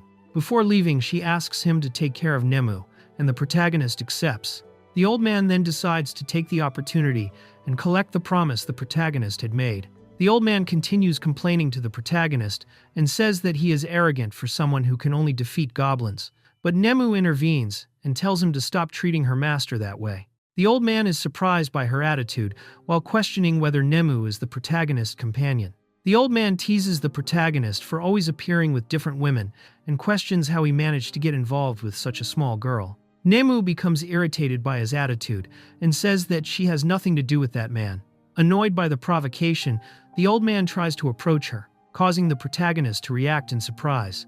Nemu reacts to the old man with a move called Cat Punch, striking him and sending him flying away. The impact crosses the area and causes him to be thrown against the wall, creating massive destruction.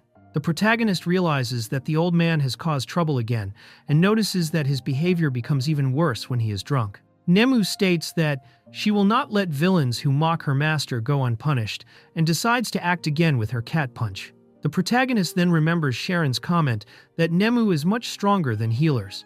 The protagonist asks why Nemu did not use cat punch when she was captured by the slave traders. Masamune explains that, at the time, Nemu was dizzy and remembers that the cat tribe becomes drunk when exposed to catnip. According to her, members of the tribe eventually become accustomed to the smell over time, but Nemu still seem to be affected by it.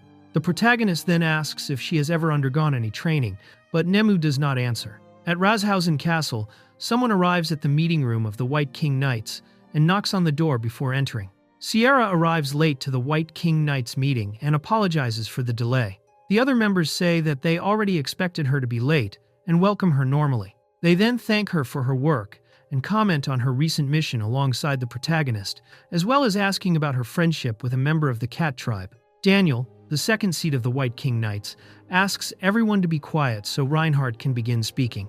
Reinhardt observes that all members are already present and starts the meeting. One of the members questions why they did not inform Sierra directly if their goal was to monitor the protagonist, saying that hiding it would be a shameful act. Sierra realizes that the conversation is about Masamune and asks about the matter. Daniel explains that this was an order from His Majesty and that Reinhardt sent her to confirm the king's suspicions.